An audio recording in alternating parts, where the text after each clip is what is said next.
ಪ್ರಶ್ನೆ ಕೂಡರ ಪಾಠಕ್ಕಾಗಿ ನಾವು ಹೋಗೋದಕ್ಕೆ ಮುಂಚೆ ನಮ್ಮ ಮಧ್ಯೆಯಲ್ಲಿರುವ ಸಹೋದರ ಯಲ್ಲಪ್ಪ ಬ್ರದರ್ ಅವರು ನಮ್ಮ ಪ್ರಾರ್ಥನೆಯಲ್ಲಿ ನಡೆಸ್ತಾರೆ. ಸರಿ ಬ್ರದರ್, ಪ್ರಾರ್ಥನೆ ಮಾಡಿಕೊಳ್ಳೋಣ. ಮಹೋನ್ನತನೋ ಸರ್ವಶಕ್ತನೋ ಅಗಮ್ಯ ಬೆಳಕಿನಲ್ಲಿ ವಾಸ ಮಾಡುವ ನಮ್ಮ ಪರಲೋಕ ತಂದೆ, ನಿಮ್ಮ ಅತಿ ಪರಿಶುದ್ಧ ನಾಮಕ್ಕೆ ಮಹಿಮೆ ಉಂಟಾಗದಪ್ಪ. ತಂದೆ ಆದರೆ ಕಳೆದ ಒಂದು ವರ್ಷ ನಮ್ಮನ್ನು ಪೂರ್ತಿ ಇಡೀ ಕಾಯ್ದು ಕಾಪಾಡಿ ಎಲ್ಲ ರೀತಿಯ ಅನುಕೂಲವನ್ನು ಮಾಡಿಕೊಟ್ಟು ತಂದೆ, ಇದುವರೆಗೆ ನಮ್ಮನ್ನು ಹೊಸ ವರ್ಷದಲ್ಲಿ ಕಾಲಿಡುವ ಹಾಗೆ ತಂದೆ ಮಾಡಿದ್ದಕ್ಕಾಗಿ ಮಹಾಕೃಪೆಗಾಗಿ ಕೋಟಿ ಕೋಟಿ ಧನ್ಯವಾದ ತಂದೆ. ಈ ಮುಂದಿನ ವರ್ಷವೂ ಸಹ ತಂದೆ ನಿಮ್ಮ ಚಿತ್ತಕ್ಕನುಸಾರವಾಗಿ ನಾವೆಲ್ಲರೂ ನಡೆದು ನಮ್ಮ ಓಟ ಓಡಿ ಮುಗಿಸುವ ಹಾಗೆ ತಂದೆ ನಮ್ಮೆಲ್ಲರಿಗೂ ಸಹಾಯ ಮಾಡು ತಂದೆ ಆದಿದ್ದರೆ ಆದಿಯಿಂದ ಅಂತ್ಯದವರೆಗೂ ನಿಮ್ಮ ಪ್ರಸನ್ನತೆ ಕೂಟದಲ್ಲಿದ್ದು ಕೂಟವನ್ನು ನಡೆಸಿಕೊಡು. ಇನ್ನು ಯಾವ ಸಹೋದರ ಬಂದಿರ ತಂದೆ ಅವ್ರಿಗೂ ಸಹ ತಂದೆ ತಕ್ಕ ಸಮಯಕ್ಕೆ ಬಂದು ನಿನ್ನ ವಾಕ್ಯವನ್ನು ಕೇಳುವ ಹಾಗೆ ತಂದೆ ಸಹಾಯ ಮಾಡು ತಂದೆ. ನಿನ್ನ ವಾಕ್ಯವನ್ನು ಹೇಳುವಂಥ ಸಹೋದರಿಗೋಸ್ಕರ ಸಹ ಬೇಡ್ಕೊಂತಾನೆ ತಂದೆ. ನಿಮ್ಮ ಪವಿತ್ರ ಆತ್ಮನ ಸಹಾಯದಿಂದ ನಮ್ಮೆಲ್ಲರಿಗೆ ನಿನ್ನ ವಾಕ್ಯವನ್ನು ತಿಳಿಸುವ ಹಾಗೆ ತಂದೆ ಸಹಾಯ ಮಾಡು ತಂದೆ. ಇದುವರೆಗೆ ನನ್ನ ಪ್ರಾರ್ಥನೆ ಕೇಳಿದಕ್ಕಾಗಿ ಸಹ ಧನ್ಯವಾದ ತಂದೆ. ಈ ಚಿಕ್ಕ ಪ್ರಾರ್ಥನಾ ನಮ್ಮೆಲ್ಲರ ರಕ್ಷಕನಾದ ಯೇಸು ಕ್ರಿಸ್ತ ನಾಮದಲ್ಲಿ ಬೇಡ್ತೀನಿ ತಂದೆ, amen. Thank you brother. So ಸಹೋದರ ಸಹೋದರಿಯರೇ, ಇವತ್ತು ನಾವು ಈ ದೇವದರ್ಶನ ಗುಡಾರ ಓದುವಾರ ಮಾಡಿದಂತ ಪಾಠದಲ್ಲಿ ನಾವು ಏನ್ ನೋಡಿದೀವಿ ಅಂತ ಹೇಳಿದ್ರೆ ಅಲ್ವಾ, ಅಲ್ಲಿದ್ದಂತ ಆ ಒಂದು ಬಾಕಿಲು ಮತ್ತೆ ಅಲ್ಲಿ ಹಾಕಿದ ಆ ಪರದೆ ಅಂತ ಹೇಳುವಾಗ ಬಾಕಿಲು ಮತ್ತೆ ಅದಕ್ಕೆ ಇನ್ನೊಂದು ಬಾಕಿಲು ಅಂತ ಕನ್ನಡದಲ್ಲಿ ಹೇಳ್ತಾರೆ. ಆಮೇಲೆ ಅದರೊಳಗಿರುವಂತ ಒಂದು ಯಾವ್ದ್ರಿ ತೆರೆ ಅಂತ ಹೇಳ್ತಾರೆ, ಅದನ್ನ ನಾವು ನೋಡಿದ್ದೀವಿ. ಈಗ ಸಹೋದರ ಸಹೋದರಿಯರೇ, ಅದು ಒಂದು ತೆರೆ ಅಂತ ನೋಡುವಾಗ ಇದ್ರ ಬಗ್ಗೆ ನಾವು ಸ್ಟಡಿ ಮಾಡ್ತಾ ಇದ್ದೀರಿ. ಓದುವಾರ ಕೂಡ ಇಲ್ಲಿಗೆ ನಾವು ಪಾಠವನ್ನು ಮುಗಿಸಿದ್ರಿ. ಸಹೋದರ ಸಹೋದರಿಯರೇ, ಇದು ಅಳತೆ ಎಲ್ಲ ನೋಡಿದೀವಿ. ಇದು ಏನಪ್ಪ ಅಳತೆ ಅಂತ ಹೇಳಿದ್ರೆ ನಮಗೆಲ್ಲ ಗೊತ್ತಿದಂಗೆ ಇದು ಏನ್ ಅಳತೆ ಅಂತ ಹೇಳಿದ್ರೆ ಮುಂದಿನ ಭಾಗದಲ್ಲಿರುವ ಈ ಅಂಗಳದಲ್ಲಿರುವ ಆ ಬಾಕಿಲು ಇರೋದು ನಮಗೆಲ್ಲ ಗೊತ್ತಿದೆ, ಅದು 100. ಮತ್ತೆ ಅಲ್ಲಿರುವ ಎಲ್ಲ ಒಳಗಡೆ ಇದ್ದಿದ್ದಂತ ಆ ಬಾಕಿಲು ಮತ್ತೆ ಇನ್ನೊಂದು ಬಾಕಿಲು ಕೂಡ, ಮೊದಲನೇ ಬಾಕಿಲು ಒಳಗಡೆ ಒಂದಿದೆ, ಆಮೇಲೆ ಎರಡನೇ ಆ ತೆರೆ, ಇವು 3 ಕೂಡ ಅದು 100 ಅಂತ ಬರೋ ಕಾರಣ ಇದು ಯಾರಿಗೆ ಸೂಚನೆ ಆಗ್ತದೆ, ಇದು ಯಾರನ್ನ ಅದು ಹೋಲಿಕೆ ಮಾಡ್ತಿದೆ ಅಂತ ಹೇಳುವಾಗ ತಂದೆಯ ದೇವರು ಆ ಕ್ರಿಸ್ತನನ್ನು ಅದು ಹೋಲಿಕೆ ಮಾಡೋದು ಅಂತ ನಾವು ನೋಡ್ತೀವಿ. ಸಹೋದರ ಸಹೋದರರೇ, ಇದು ಕ್ರಿಸ್ತನನ್ನು 100% 100ಕ್ಕೆ 100 ಅದು ಕ್ರಿಸ್ತನಾಗಿ ಇತ್ತು ಅಂತ ಕೂಡ ನಾವು ನೋಡಿದೀವಿ. ಸಹೋದರ ಸಹೋದರಿಯರೇ, ಹೀಗಿರುವಾಗ ಮುಖ್ಯವಾಗಿ ಸಹೋದರ ಸಹೋದರಿಯರೇ, ಹೋದ್ವಾರ ನಾವು ಆ ಬಾಕಿಲ ಹತ್ರಕ್ಕೆ ಬಂದಿವಿರಿ. ಆ ಬಾಕಿಲ ಹತ್ರ ಬರುವಾಗ ಇದು ಏನು ಒಂದು ಕಂಡೀಷನ್ ಅನ್ನ ತೋರಿಸ್ತದೆ ಅಂತ ಹೇಳುವಾಗ, ಈ ಬಾಕಿಲ ಹತ್ರ ಇರುವ ಒಂದು ಕಂಡೀಷನ್ ಏನಪ್ಪಾ ಅಂತ ಹೇಳಿದ್ರೆ, ಅದು ಕ್ರಿಸ್ತನು ಮೊದಲು, ಅದು ಒಂದು ಗ್ಯಾಲರಿ ಅಂತ ನೋಡ್ತೀವಿ. ಗ್ಯಾಲರಿ ಅಂತ ಹೇಳುವಾಗ ಸಹೋದರ ಸಹೋದರಿಯರೇ ನೋಡ್ರಿ, ಈಗ ನಾವು ಒಂದು ಒಂದು ಒಂದು ಯಾರೇ ಒಂದು ಯಾವ್ದೋ ಕ್ರೈಸ್ತರಾಗಿ ಇದ್ರೆ ಕೂಡ ಅವರು ಕ್ರಿಸ್ತನ ಬಗ್ಗೆ ಪೂರ್ಣತೆಯಾಗಿ ಆತನ ಆ ಒಂದು ವಿಮೋಚನದ ಬಲಿ ಬಂದು ಅವರಿಗೆ ಅರ್ಥ ಆಗೋದಿಲ್ಲ. ಕ್ರಿಸ್ತನು ಎಲ್ಲರಿಗಾಗಿ ಎಲ್ಲರೂ ವಿಮೋಚನವಾಗಿ ಈ ಲೋಕ ರಕ್ಷಕನಾಗಿ ಆತನನ್ನು ಆ ಜೀವನ ಕೊಟ್ಟಿದ್ದಾನೆ ಅಂತ ಅರ್ಥ ಮಾಡ್ಕೊಂತಾರೆ. ಅದ್ರ ಮುಖಾಂತರ ನಮಗೆ ಒಂದು ಆಶೀರ್ವಾದ ಬರ್ತದೆ ಅಂತ ಮಾತ್ರವೇ ಅದನ್ನ ಅರ್ಥ ಮಾಡ್ಕೊಂತಾರೆ ಹೊತ್ತು ಅದ್ರ ಆಳವಾದ ಸತ್ಯವನ್ನು ಗೊತ್ತಾಗಲ್ಲ. ಅವಾಗ ಏನಾಗುತ್ತೆ ಅಂತ ಹೇಳಿದ್ರೆ, ಈ ಗ್ಯಾಲರಿ ಅಂತ ಹೇಳುವಾಗ ಯಾವಾಗ ಒಬ್ಬನು ನಿಜವಾದ ಸತ್ಯವನ್ನು ಹುಡುಕಿ ಅವನು ಒಳಗಡೆ ಹೋಗ್ತಾನೋ, ಅವನು ಮೊದಲು ಕ್ರಿಸ್ತನ ಬಾಕಿಲಲ್ಲಿ ಅಲ್ವಾ ಆ ಮಾರ್ಗದಲ್ಲಿ ನಡಿಬೇಕು ಅಂತ ಯಾರು ಮುಂದೆ ಬರ್ತಾರೋ ಸಹೋದರ ಸಹೋದರಿಯರೇ, ಕ್ರಿಸ್ತನ ಬಗ್ಗೆ ಫುಲ್ ಸ್ಟಡಿ ಮಾಡಬೇಕಾಗಿರೋದು ಬಹಳ ಮುಖ್ಯ ಅಲ್ವಾ. ಅದಕ್ಕೆ ಆ ಬಾಕಿಲಲ್ಲಿ ಇದ್ದಿದ್ದಂತ ಆ ಒಂದು ವರ್ಣಗಳಿತ್ತು. ಆ ವರ್ಣಗಳೆಲ್ಲ ನೀವು ನೋಡ್ಬೇಕಾದ್ರೆ ಸಹೋದರ ಸಹೋದರಿಯರೇ, ಒಂದೊಂದು ವರ್ಣಗಳು ಅದು ನೋಡ್ಬೇಕಾದ್ರೆ ಯಾವ್ದೆಲ್ಲ ಇತ್ತಂತ ಕೇಳಿದ್ರೆ, ಫಸ್ಟು ಅದೊಂದು ಬಿಳಿ ಬಟ್ಟೆ, ನಾರೆ ಬಟ್ಟೆಯಲ್ಲಿ ಅದನ್ನ ಮಾಡಿದಂತ ತೋರಿಸಿದ್ದಾರೆ. ಅದೇನಪ್ಪಾ ನಾರೆ ಬಟ್ಟೆ ಅಂತ ಹೇಳುವಾಗ, ಇಟ್ ಈಸ್ ಅ ರೈಚಿಯಸ್ನೆಸ್ ಅಂತ ಹೇಳ್ತಾರೆ. ಅಂದ್ರೆ ಕ್ರಿಸ್ತನ ಒಂದು ನೀತಿ ಎಂತ ಒಂದು ನೀತಿ ಆಗಿತ್ತು ಅಂತ ಕೇಳಿದ್ರೆ, ತಂದೆಯಾದ ದೇವರಿಗೆ ಅವರು ಎಲ್ಲಾ ವಿಧದಲ್ಲಿ ಯಾವ ವಿಧೇಯತನವಾಗಿ ಅವರು ನೀತಿವಂತರಾಗಿ ಇದ್ರು ಅಂತ ಆ ಒಂದು ನಾರ ಬಟ್ಟೆ ಅದನ್ನ ತೋರ್ಸೋದು ಅಂತ ನೋಡ್ತೀವಿ. ಅದೇ ತರ ಅಲ್ಲಿ ಇದ್ದಂತ ನೀಲಿ ಬಟ್ಟೆ, ಆ ನೀಲಿ ಬಟ್ಟೆ ಕೂಡ ಏನಪ್ಪಾ ಅಂತ ಕೇಳಿದ್ರೆ it is called A faithful ಅಂತ ಹೇಳ್ತಾರೆ. ಸಹೋದರ ಸಹೋದರಿಯರೇ, ಅದು ಏನಕ್ಕೆ ಹೋಲಿಕೆ ಆಗುತ್ತೆ ಅಂತ ಕೇಳಿದ್ರೆ ಆ ಬಿಳಿ ಬಟ್ಟೆ ಪ್ಯೂರಿಟಿಯನ್ನ ತೋರಿಸ್ತದೆ. ಪ್ಯೂರಿಟಿ ಅನ್ನುವಾಗ ಪರಿಶುದ್ಧತೆ ಅಂತ ಹೇಳುವಾಗ ಅದು ರೈಚಸ್ನೆಸ್ ಅಥವಾ ಒಂದು ನೀತಿ. ಯಾವ ತರ ನೀತಿ ತಂದೆ ದೇವ್ರು ಯಾವ ತರ ನೀತಿಯಾಗಿದ್ರು ಆ ತರ ಕ್ರಿಸ್ತನು ಕೂಡ ಆ ನೀತಿಯಲ್ಲಿ ಪ್ಯೂರಿಟಿಯಾಗಿ ಇದ್ದಿದ್ದು ಒಂದು.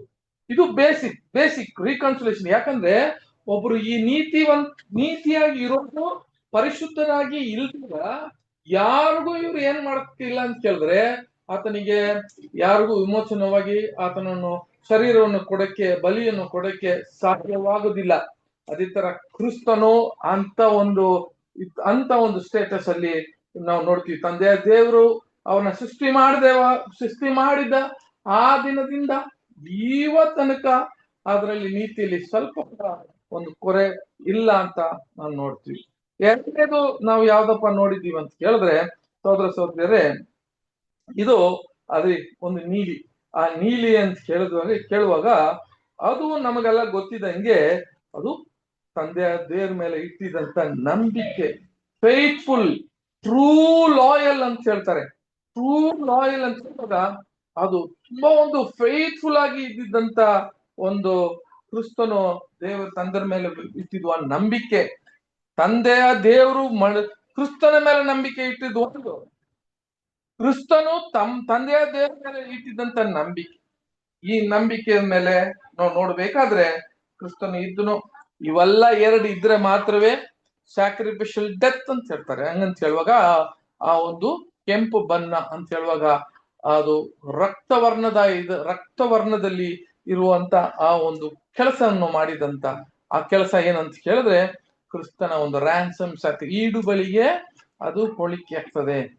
ಆ ಈಡು ಬಲಿ ಕ್ರಿಸ್ತನು ಹೇಗೆ ಕೊಟ್ಟನಂತ ನೋಡ್ಬೇಕಾದ್ರೆ ಈ ಗ್ಯಾಲರಿ ಅಂತ ಹೇಳುವಾಗ ಮುಂಚೆ ಒಬ್ರಿಗೆ ಇದು ಕ್ಲಿಯರ್ ಆಗಿ ಗೊತ್ತಾಗ್ಬೇಕು. ಇವ್ರು ಕ್ರೈಸ್ತರಾಗಿ ಇದ್ರೆ ಕೂಡ ಸಹೋದರ ಸಹೋದರರೇ ಅಲ್ಲಿ ಮುಂದೆ ಬಂದು ನಿಂತ್ಕೊಂಡ ಗ್ಯಾಲರಿನ ಗ್ಯಾಲರಿ ಅಂತ ಕೇಳಿದ್ರೆ ಒಂದು ಎಕ್ಸಿಬಿಷನ್ ಇಟ್ಟಿರ್ತಾರೆ. ನಾವು ಹೋಗುವಾಗ ಅಲ್ವಾ, ಒಂದು ಎಕ್ಸಿಬಿಷನ್ಗಳು ಇದೆಲ್ಲ ನೋಡುವಾಗ ಒಂದೊಂದೊಂದು ತುಂಬಾ ಒಂದು ಅದ್ಭುತ ಕಾರ್ಯಗಳೆಲ್ಲ ಅಲ್ಲಿ ಇರ್ತದೆ. ನಾವು ನೋಡಿರ್ತೀವಿ ಅದೆಲ್ಲ. ಅದನ್ನ ನೋಡ್ಕೊಂಡು ಯಾವ್ದೋ ಒಂದು ಜ್ಞಾನವನ್ನ ನಾವು ಪಡ್ಕೊಂತೀವಿ. ನೋಡ್ರಿ, ಒಂದು ಎಕ್ಸಿಬಿಷನ್ ಅಂತ ಹೇಳುವಾಗ ಒಂದು ಮ್ಯೂಸಿಯಂ ಅಲ್ವಾ, ಮ್ಯೂಸಿಯಂಗೆ ಹೋದ್ರೆ ನಾವು ಮಕ್ಕಳೆಲ್ಲ ಕರ್ಕೊಂಡು ಹೋಗ್ತಾರೆ. ಮ್ಯೂಸಿಯಂ ಹೆಂಗೆ ಇವರೆಲ್ಲ ಬಂದು ವಿಜ್ಞಾನಿಗಳು ಜ್ಞಾನಿಗಳೆಲ್ಲ ಅದನ್ನು ಕಂಡಿಡಿದ ವಿಷಯಗಳೆಲ್ಲ ಏನಾಗ್ತಾರೆ ಅಂತ ಕೇಳಿದ್ರೆ ಹೊಸ ವಿಷಯಗಳನ್ನ ಹಾಕಿರ್ತಾರೆ. ಅಂತ ಒಂದು ವಿಷಯಗಳು ಅವ್ರು ಹೋಗಿ ಆ ಜ್ಞಾನ ಪಡ್ಕೊಂತಾರಲ್ಲ, ಅದೇ ತರ ಒಂದು ಕ್ರೈಸ್ತನಾಗಿರುವ ಒಬ್ಬೊಬ್ಬ ಕ್ರೈಸ್ತನು ಕೂಡ ಮೊದಲು ಆ ಬಾಕಿಲ ಹತ್ರ ಬರುವಾಗ ಅವ್ರು ತಿಳ್ಕೊಬೇಕಾಗಿರುವ ವಿಷಯ ಏನು ಗೊತ್ತಾ ಸೋದರ ಸಹೋದರಿಯರೇ? ಎಲ್ಲರೂ ಏನ್ ತಿಳ್ಕೊಂತಾರೆ ಅಂತ ಹೇಳಿದ್ರೆ ಕ್ರಿಸ್ತನೂ ಒಂದು ತಂದೆ ದೇವರು ಒಂದು ಸಮಾನ ಅಂತ ತಿಳ್ಕೊಂತಾರೆ. ಆದ್ರೆ ಆಗಿಲ್ಲ ಅಂತದ ವಾಕ್ಯ ಅಲ್ವಾ. ಇದು ಎಲ್ಲರಿಗೂ ಆ ಅರಿವು ಬರಲ್ಲ ಅಲ್ವಾ, ಅದು ಒಪ್ಕೊಳ್ಳೋದಿಲ್ಲ. ಆದ್ರೆ ಕ್ರೈಸ್ತರಾಗಿರ್ತಾರೆ ಆ ಅರಿವು ಇಲ್ಲ. ಏನರಿವು? ಇವರು ತಂದೆ ದೇವರಿಂದ ಆ ಒಂದು ಮಹಿಮೆಯಿಂದ ಅವ್ರು ಅಲ್ಲಿಂದ ಹೊರಟು ಬಂದ್ರು ಅಂತ ಇವರು ಕೆಲವು ಬೇರೆ ಕ್ರೈಸ್ತರು ನಂಬುದಿಲ್ಲ. ಅವರೇ ದೇವರು ಅಂತ ಏನ್ ಮಾಡ್ತಾರೆ ಅಂತ ಕೇಳಿದ್ರೆ ನಂಬ್ತಾರೆ. ಇದು ಏನಾಗುತ್ತೆ ಅಂತ ಕೇಳಿದ್ರೆ ನೋಡಿ, ಮೊದಲು ಅವ್ರು ಬಂದು ಮುಂದೆ ನಿಂತ್ಕೊಂಡ ತಕ್ಷಣವೇ ಇದರಲ್ಲಿ ಫೇಲ್ ಆಗ್ಬಿಡ್ತಾರೆ. ಕ್ರಿಸ್ತನೋ ತಂದೆ ಯೇಸು ಸ್ವಾಮಿನೇ ತಂದೆಯ ದೇವರು ಅಂತ ಹೇಳುವಾಗ ಆವಾಗ ಎಷ್ಟೇ ಅವರಿಗೆ ಭಕ್ತಿ, ಎಷ್ಟೇ ಅವರು ಬೈಬಲ್ ಓದ್ರೆ, ಎಷ್ಟೇ ಅವರು ಸ್ಯಾಕ್ರಿಫೈಸ್ ಅಂತ ಹೇಳುವಾಗ ಆತನನ್ನು ಅವರೇ ಒಪ್ಪಿಸಿ ಕೊಟ್ರೆ ಕೂಡ ಪ್ರಯೋಜನ ಇರಲ್ಲ. ಕಾರಣ ಏನಂತ ಹೇಳಿದ್ರೆ ಈ ವಿಷಯ ಗೊತ್ತಿಲ್ಲ ಅವರಿಗೆ. ಆತನು ಕ್ರಿಸ್ತನನ್ನು ಆ ಒಂದು ಮಹಿಮೆ ಸ್ಥಾನವನ್ನು ಬಿಟ್ಟು ಇಲ್ಲಿ ಬಂದು ಆ ಗ್ಯಾಲರಿ ಆ ಒಂದು ತಂದೆಯ ದೇವರ ಆ ಒಂದು ಮಹಿಮೆಯನ್ನ ಬಿಟ್ಟು ಇಲ್ಲಿ ಅವ್ರು ಇನ್ನ ನೀತಿವಂತರಾಗಿ ಆ ಪ್ಯೂರಿಟಿ ಅಂತ ಹೇಳಿದ್ರೆ ಶುದ್ಧನಾಗಿ ಅವ್ರು ಇದ್ರು ಅಂತ ಯಾರು ಅರ್ಥ ಮಾಡ್ಕೊಳ್ಳಲ್ಲ ಹಂಗೆ. ಆದ್ರೆ ನಮಗೆ ಆ ಗ್ಯಾಲರಿ ಮುಂದೆ ನಾವು ಬಂದಿದ್ದೀವಿ ಅಲ್ವಾ. ಅದು ಬಂದ್ಮೇಲೆ ನಾವು ಇನ್ನು ಮುಖ್ಯವಾಗಿ ವಿಷಯ ಏನಂತ ಕೇಳಿದ್ರೆ ಇವ್ರು ಬಂದ ಮೇಲೆ ಕ್ರಿಸ್ತನು ಹೇಳುವ ಮಾತೇನಂತ ಕೇಳಿದ್ರೆ ಆ ಮಾತುಗಳೆಲ್ಲ ನಾವು ಮಾಡುವ ಒಂದೊಂದು ಕಾರ್ಯ ಕೂಡ ಅದು ನಾನಲ್ಲ, ತಂದೆಯ ದೇವರು ಕಳಿಸಿದ್ದು, ಅವರು ಮಾತಾಡಿದಂತ ಮಾತುಗಳೇ ನಾನು ನಿಮ್ ಮುಂದೆ ಮಾತಾಡ್ತಾ ಇದ್ದೀನಿ ಅಂತ ಹೇಳುವ ವಿಷಯಗಳು ಕೂಡ ಇವ್ರು ಒಪ್ಕೊಳ್ಳೋದಿಲ್ಲ ನೋಡ್ರಿ. ಯಾಕಂದ್ರೆ ಇವರೇ ತಂದೆ ಅಂತ ಹೇಳ್ಕೊಂತಾರೆ, ಇವರೇ ತಂದೆ ಅಂತ ಕೊಡ್ತಾರೆ. ಅದೇ ತರ ಬೇರೆಯವರು ಕ್ರೈಸ್ತರು ಕೂಡ, ಬೇರೆಯವರು ಕ್ರೈಸ್ತರು ಇಲ್ಲದವರು ಕೂಡ ಕ್ರಿಸ್ತನನ್ನ ಒಂದು ದೇವರಾಗಿ ಅವರು ಬಂದ್ರು, ಇಲ್ಲಿ ಅವರು ಎಲ್ಲರಿಗೂ ಅವ್ರ ಪ್ರಾಣವನ್ನು ಕೊಟ್ರು ಅಂತ ಹೇಳ್ತಾರೆ. ಆದ್ರೆ ಇಲ್ಲಿ ಬಹಳ ಮುಖ್ಯ, ಒಂದು ಕಾನ್ಸಿಕ್ರೇಟೆಡ್ ಅಂತ ಹೇಳುವಾಗ ದೇವರಿಗೆ ಒಪ್ಪಿಕೊಡುವ ಮಕ್ಕಳು ಆತನನ್ನು ಮೊದಲು ಅರ್ಥ ಮಾಡಿಕೊಳ್ಳುವ ನಮಗೆ ಆ ಜ್ಞಾನ ಅರಿವು ಬೇಕು. ಆ ಅರಿವು ಇಲ್ಲ ಅಂತ ಹೇಳಿದ್ರೆ ನಾವು ಮುಂದೆ ಹೋಗೋದಕ್ಕೆ ಸಾಧ್ಯವಲ್ಲ. ಸಾಮಾನ್ಯ ಕ್ರಿಸ್ತವರಾಗಿ ಇರ್ತಾರೆ. ಇದಕ್ಕಿಂತ ಮುಂಚೆ ನೋಡ್ಬೇಕಾದ್ರೆ ಆ ಒಂದು ಬಿಳಿ ಒಂದು ನೀಲಿ ವರ್ಣ ಅಂತ ಹೇಳುವಾಗ ಆತನ ಇದ್ದಿದ್ದಂತ ನಂಬಿಕೆ, ಅವರು ಅದನ್ನ ನಾವು ಮೊದಲು ಸ್ಟಡಿ ಮಾಡಬೇಕು. ಕ್ರಿಸ್ತನು ಎಂತ ನಂಬಿಕೆದಲ್ಲಿ ಅಂತ ಹೇಳುವಾಗ ಸಹೋದರ ಸಹೋದರಿಯರೇ, ಈ ಮನುಷ್ಯನಾಗಿ ಹುಟ್ಟಿ ಬಂದಿದ್ದಂತ ಕೃಷ್ಣನಿಗೆ ಇಲ್ಲಿ ಬಂದ ಮೇಲೆ ನಾವ್ ಹೇಳ್ದಂಗೆ ಬರೀ ಅವ್ರಿಗೆ ಪವಿತ್ರಾತ್ಮ ಕೊಟ್ಟಿದ್ದು, ಪವಿತ್ರಾತ್ಮದಿಂದನೇ ಅವ್ರು ಎಲ್ಲ ಬೆಳೆದು ಬಂದು ಅವರ ಒಂದು ಆತನ ಒಂದು ಶಿಲುಬೆ ಮೇಲೆ ಆತನ ಮರಣ ಹೊಂದಿದ್ರು ಅಂತ ಹೇಳಕ್ ಸಾಧ್ಯ ಇಲ್ಲ. ಆತನು ಯಾಗಿದ್ರು ಅಂತ ಕೇಳಿದ್ರೆ, ನಾವು ಬೈಬಲ್ ಅಲ್ಲಿ ಓದುವಾಗ ಸಹೋದರ ಸಹೋದರರೇ ಸ್ವಲ್ಪ ಜ್ಞಾನವನ್ನು ಪಡ್ಕೊಂಡಿದ್ರಂತೆ. ಚಿಕ್ಕ ವಯಸ್ಸಲ್ಲಿ ಇರುವಾಗಲೇ ಆತನು ಕ್ರಿಸ್ತನು ಬೈಬಲ್ ಅನ್ನ ಓದ್ತಾ ಇದ್ರು. ಎಲ್ಲಾ ಒಂದು ಹಳೆ ಒಡಂಬಡಿಕೆನ ಏನ್ ಮಾಡ್ತಿದ್ರು ಅಂತ ಕೇಳಿದ್ರೆ, ಓದ್ತಾ ಓದ್ತಾ ಓದ್ತಾ ಇದು ನಾನು ಅಂತ ಅರ್ಥ ಮಾಡ್ಕೊಳ್ಳೋದಿಕ್ಕೆ ಸ್ವಲ್ಪ ಕಾಲ ಇತ್ತು, ಸ್ವಲ್ಪ ಕಾಲ ಆಯ್ತು. ಅದು ನೋಡ್ರಿ, ಇದು ನಾನೇ ಅಂತ ಹೇಳೋದಿಕ್ಕೆ ಅನ್ನ ತನಕ ಏನ್ ಸ್ಟಡಿ ಮಾಡ್ತಿದ್ರು ಅಂತ ಕೇಳಿದ್ರೆ ಸಹೋದರ ಸಹೋದರರೇ, ಹಳೆ ಒಡಂಬಡಿಕೆಯಲ್ಲಿ ಮಾತಾಡಿದಂತ ಒಂದೊಂದು ಪ್ರವಾದನೆಗಳು ಅವು ಎಲ್ಲಾ ಸ್ಟಡಿ ಮಾಡ್ತಾ ಇದ್ರು.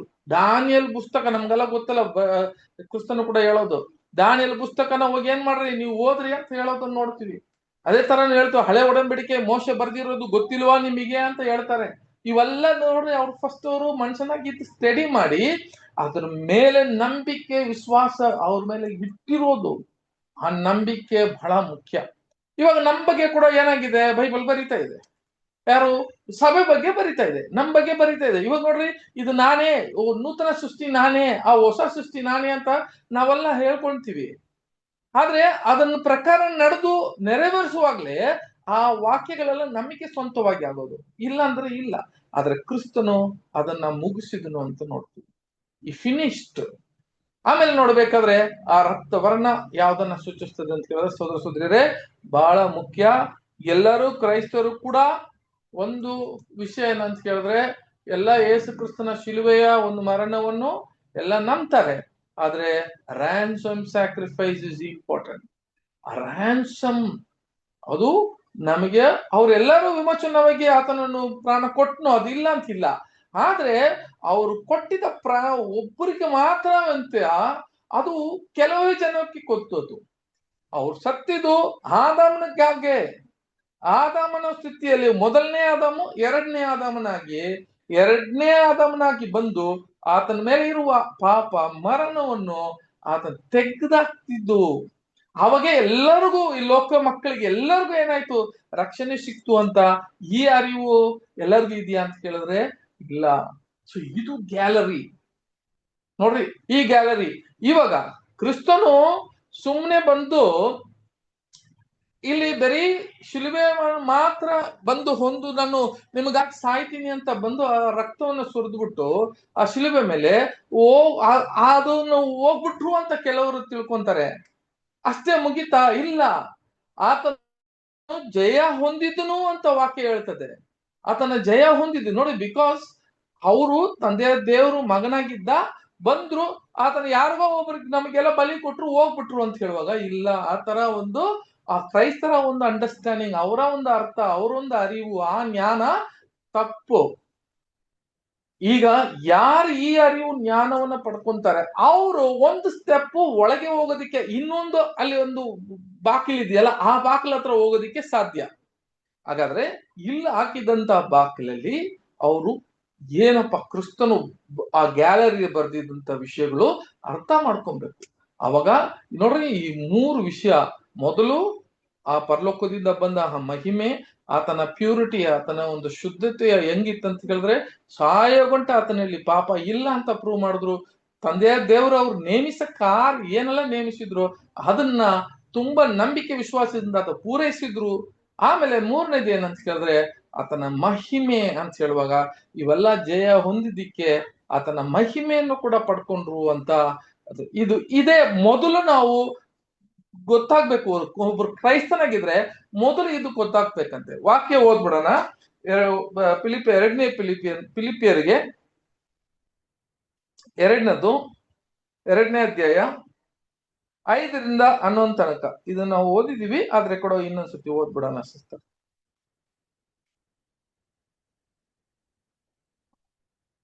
ಫಿಲಿಪ್ಪ 2:5 ಅವರದೇ. 2:5ರಿಂದ 11 ತನಕ. ಓಕೆ. ಕ್ರಿಸ್ತ ಯೇಸುವಿನಲ್ಲಿದ್ದಂತಹ ಮನಸ್ಸು ನಿಮ್ಮಲ್ಲಿಯೂ ಇರಲಿ.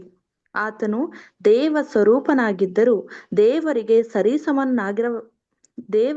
ಸರಿಸಮಾನನಾಗಿರುವುದೆಂಬ ಅಮೂಲ್ಯ ಪದವಿಯನ್ನು ಬಿಡಲೊಲ್ಲೆನು ಎಂದೆಣಿಸದೆ ತನ್ನನ್ನು ಬರಿದು ಮಾಡಿಕೊಂಡು ದಾಸರ ರೂಪವನ್ನು ಧರಿಸಿಕೊಂಡನು. ಮನುಷ್ಯರಿಗೆ ಸದೃಶನಾದನು.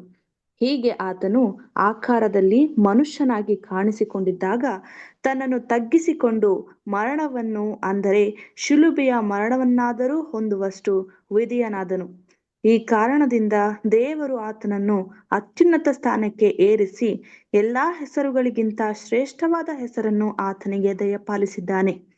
ಆದ್ದರಿಂದ ಸ್ವರ್ಗ, ಮಾರ್ತ್ಯ, ಪಾತಾಳಗಳಲ್ಲಿರುವವರೆಲ್ಲರೂ ಯೇಸುವಿನ ಹೆಸರಿನಲ್ಲಿ ಅಡ್ಡಬಿದ್ದು ಯೇಸು ಕ್ರಿಸ್ತನನ್ನು ಒಡೆಯನೆಂದು ಪ್ರತಿಜ್ಞೆ ಮಾಡಿ ತಂದೆಯಾದ ದೇವರಿಗೆ ಘನವನ್ನು ಸಲ್ಲಿಸುವರು ಎಂಬುದೇ. ನೋಡಿದ್ರೆ ಮೊದಲು ನೋಡ್ರಿ, ಈ ಒಂದು ಬಾಕಿಲಲ್ಲಿ ನಾನು ಹೇಳಿದಂತ ವಾಕ್ಯ ಎಲ್ಲ ಅದ್ರೊಳಗಿದ್ರಿ.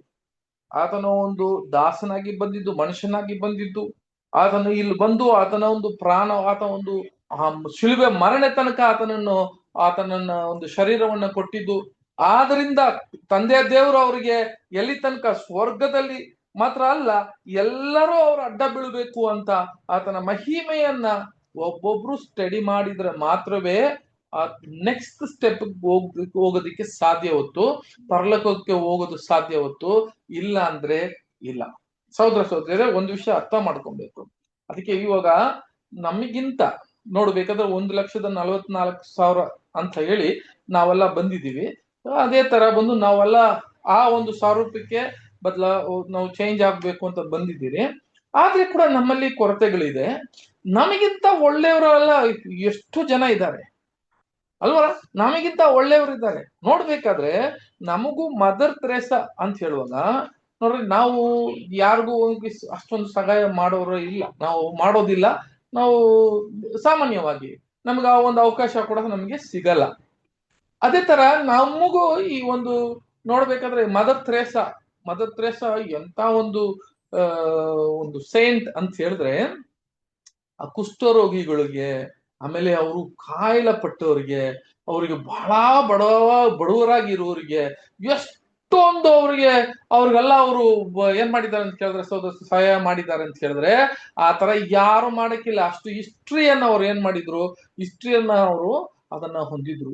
ಆದ್ರೆ ಅವ್ರಿಗೆ ಎಂತ ಒಂದು ರಕ್ಷಣೆ ಸಿಗ್ತದೆ ಅಂತ ಕೇಳಿದ್ರೆ, ಅವ್ರಿಗೆ 1,44,000 ಅವ್ರಿಗೆ ಒಂದು ಜಾಗ ಸಿಗ್ಬೋದಾ? ಯಾಕಂದ್ರೆ ಇಷ್ಟೆಲ್ಲ ಮಾಡಿದ್ರಲ್ಲ, ಅವ್ರಿಗೆ ಒಳ್ಳೆ ಜಾಗ ಸಿಗ್ಬೋದಾ ಅಂತ ಕೇಳಿದ್ರೆ ಖಂಡಿತ ಇಲ್ಲ. ಯಾಕೆಂತ ಹೇಳಿದ್ರೆ ಅದಕ್ಕೆ ಈ ಗ್ಯಾಲರಿ ಬಹಳ ಮುಖ್ಯ. ಕ್ರಿಸ್ತನು ಬಂದಿದ್ದು ನಿಜ, ಆತನು ಬಂದು ಅವರ ಒಂದು ಶರೀರವನ್ನು ನಮಗೆ ಎಲ್ಲರೂ ವಿಮೋಚನವಾಗಿ ಕೊಟ್ಟಿದ್ದು ನಿಜ, ಇದೆಲ್ಲ ಗೊತ್ತು. ಆದ್ರೆ ರ್ಯಾನ್ಸಮ್ ಸ್ಯಾಕ್ರಿಫೈಸ್ ಆಗಿ ಅದನ್ನ ಅರ್ಥ ಮಾಡೋಕೆ ಅವ್ರಿಗೆ ಸಾಧ್ಯ ಇರ್ಲಿಲ್ಲ. ಕ್ರಿಸ್ತನೇ ದೇವ್ರು ಅಂತ ಅವರ ಒಂದು ಅಂಡರ್ಸ್ಟ್ಯಾಂಡಿಂಗ್ ಅಲ್ಲಿ, ಅವರ ಒಂದು ಮನಸ್ಸಲ್ಲಿ ಇತ್ತು. ಆದ್ರೆ ಸಹೋದರರೇ, ಕ್ರಿಸ್ತನು ಆತನ ಮಗ ಅಂತ ಕೂಡ ಅವ್ರಿಗೆ ಆ ಅರಿವಿಲ್ಲ, ಆ ಜ್ಞಾನ ಇಲ್ಲ. ಆ ಜ್ಞಾನ ಇಲ್ದಿರೋರು ಇದ್ರ ಒಳಗೆ ಬರಕ್ ಸಾಧ್ಯ ಅಂತ ಕೇಳಿದ್ರೆ ಇಲ್ಲ. ಆದ್ರೆ ಒಳ್ಳೆ ಕೆಲಸ ಮಾಡಿದಾರ, ಸೂಪರ್ ಆಗಿ ಕೆಲಸ ಮಾಡಿದ್ರು, ಒಳ್ಳೆ ಕೆಲಸ ಮಾಡಿದ್ದಾರೆ, ನಮಗಿಂತ ಹೆಚ್ಚಾಗಿ ಕೆಲಸ ಮಾಡಿದ್ದಾರೆ. ಆದ್ರೆ ಅದ್ರ ಒಳಗೆ ಹೋಗೋದಿಕ್ಕೆ ಸಾಧ್ಯವಿಲ್ಲ. ಆದ್ರೆ ನಮಗೂ ಎಲ್ಲೋ ಒಂದು ಜಾಗದಲ್ಲಿ ಇದ್ದುಕೊಂಡು ನಾವು ಈ ಅರಿವನ್ನ ಪಡ್ಕೊಂತೀವಲ್ಲ, ಈ ಅರಿವು ಯಾರಿಗಿದೆಯೋ ಅವರು ಮಾತ್ರವೇ ಒಳಗೆ ಹೋಗೋದಕ್ಕೆ ಸಾಧ್ಯ. ಯಾಕಂದ್ರೆ ನಮ್ಮ ಅರಿವೇ, ನಮ್ಮ ಜ್ಞಾನವೇ ಆ ದೇವರ ವಾಕ್ಯದಿಂದ ಹುಟ್ಟಿರೋವರೇ ಅದ್ರ ಒಳಗೆ 1,44,000 ಬರೋದಕ್ಕೆ ಸಾಧ್ಯ ಹೊತ್ತು ಬೇರೆ ಅವರು ಯಾರು ಇಲ್ಲ ಅಂತ ನಾವು ನೋಡ್ತೀವಿ. ಸರಿ, ಹೀಗಿರುವಾಗ ಸಹೋದರ ಸಹೋದರಿಯರೇ, ಅದಕ್ಕೆ ಕ್ರಿಸ್ತನ್ ಏನ್ ಹೇಳ್ಬಿಟ್ರು ಅಂತ ಹೇಳಿದ್ರೆ, ಆ ರಾಯಲಿಟಿ ಅಂತ ಬರುವಾಗ ಆ ಧೂಮ್ರ ಕಲರು ನಾವು ನೋಡಿದೀವಲ್ಲ, ಆ ಎಲ್ಲದಕ್ಕಿಂತ ಹೆಚ್ಚಾಗಿ ತಂದೆ ದೇವರು ಅವ್ರನ್ನ ಮೇಲೆ ತಂದಿದ್ದಂತ ನೋಡ್ತೀವಿ. ಆಗಿರುವಾಗ ಸಹೋದರ ಸಹೋದರಿಯರೇ, ಅದಕ್ಕೆ ಮೊದಲು ಎಲ್ಲಾರ್ಗು ಒಂದು ಅರಿವು ಏನಂತ ಕೇಳಿದ್ರೆ, ಅವರು ನೋ ಒನ್ ಕ್ಯಾನ್ ಅಂತ ಹೇಳುವಾಗ ಒಬ್ರು ಕೂಡ ಏನ್ ಮಾಡಲ್ಲ, ಕ್ರಿಸ್ತನ ಮುಖಾಂತರವೇ ಹೋಗ್ಬೇಕು, ಅವ್ರಲ್ಲದೆ ಅವರ ಒಂದು ಮಾರ್ಗ, ಆ ಮಾರ್ಗದಲ್ಲಿ ಹೋಗ್ದಿರಾ ಬೇರೆ ಮಾರ್ಗದಲ್ಲಿ ಯಾರು ತಂದೆ ದೇವರಿಗೆ ಹೋಗೋದಿಕ್ಕೆ ಸಾಧ್ಯವಿಲ್ಲ ಅಂತ ಹೇಳ್ತಾರೆ. ವಾಕ್ಯ ಕೂಡ ಓದ್ಬಿಡೋಣ. ಯೋಹನ 14ನೇ ಅಧ್ಯಾಯ 6ನೇ ವಾಕ್ಯ ಓದಿ ಸಿಸ್ಟರ್. ಜಾನ್ 14:6.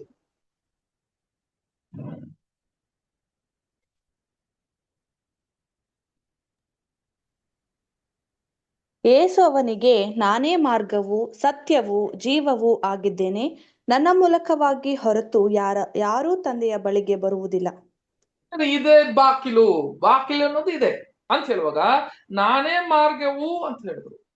ನಾನೇ ಮಾರ್ಗವು, ನನ್ನ ಮೂಲಕವೇ ತಂದೆಯಾದ ದೇವರ ಹತ್ರ ನಾವು ಹೋಗೋದಕ್ಕೆ ಸಾಧ್ಯ ಹೊತ್ತು ಬೇರೆ ಯಾರು ಹೋಗಂಗಿಲ್ಲ ಅಂತ ಹೇಳಿ. ಹೌದು ಸಹೋದರ, ಹಂಗಾದ್ರೆ ಈ ಮಾರ್ಗ ಕ್ರಿಸ್ತನೇ. ಹಂಗಂದ್ರೆ ಬರೀ ಮಾರ್ಗ ಅಲ್ಲ, ಈ ಒಂದು ಗ್ಯಾಲರಿಯಲ್ಲಿ ನಾವು ಆತನ ಒಂದು ಮಾರ್ಗ ಏನು ಅಂತ ತಿಳ್ಕೊಬೇಕಲ್ಲ, ಆತನ ಹೆಜ್ಜೆಜಾಡು ಏನಂತ ತಿಳ್ಕೊಬೇಕಲ್ಲ, ಅವರೇ ಏನಾಗುತ್ತೆ ಅಂತ ಕೇಳಿದ್ರೆ ಹೋಗೋದಕ್ಕೆ ಸಾಧ್ಯ. ಅದಕ್ಕೆ ಇಲ್ಲಿಗೆ ಮಾರ್ಗ ಅಂತ ಹೇಳಿ ಮೊದಲು ನಾವು ತಿಳ್ಕೊಬೇಕಾಗಿರೋದು ಆತನ ಮಾರ್ಗ. ನೆಕ್ಸ್ಟ್ ನೋಡ್ಬೇಕಾದ್ರೆ ಅದರಲ್ಲಿ 10ನೇ ಅಧ್ಯಾಯ, ಯೋಹನ 10ನೇ ಅಧ್ಯಾಯ 9ನೇ ವಾಕ್ಯ.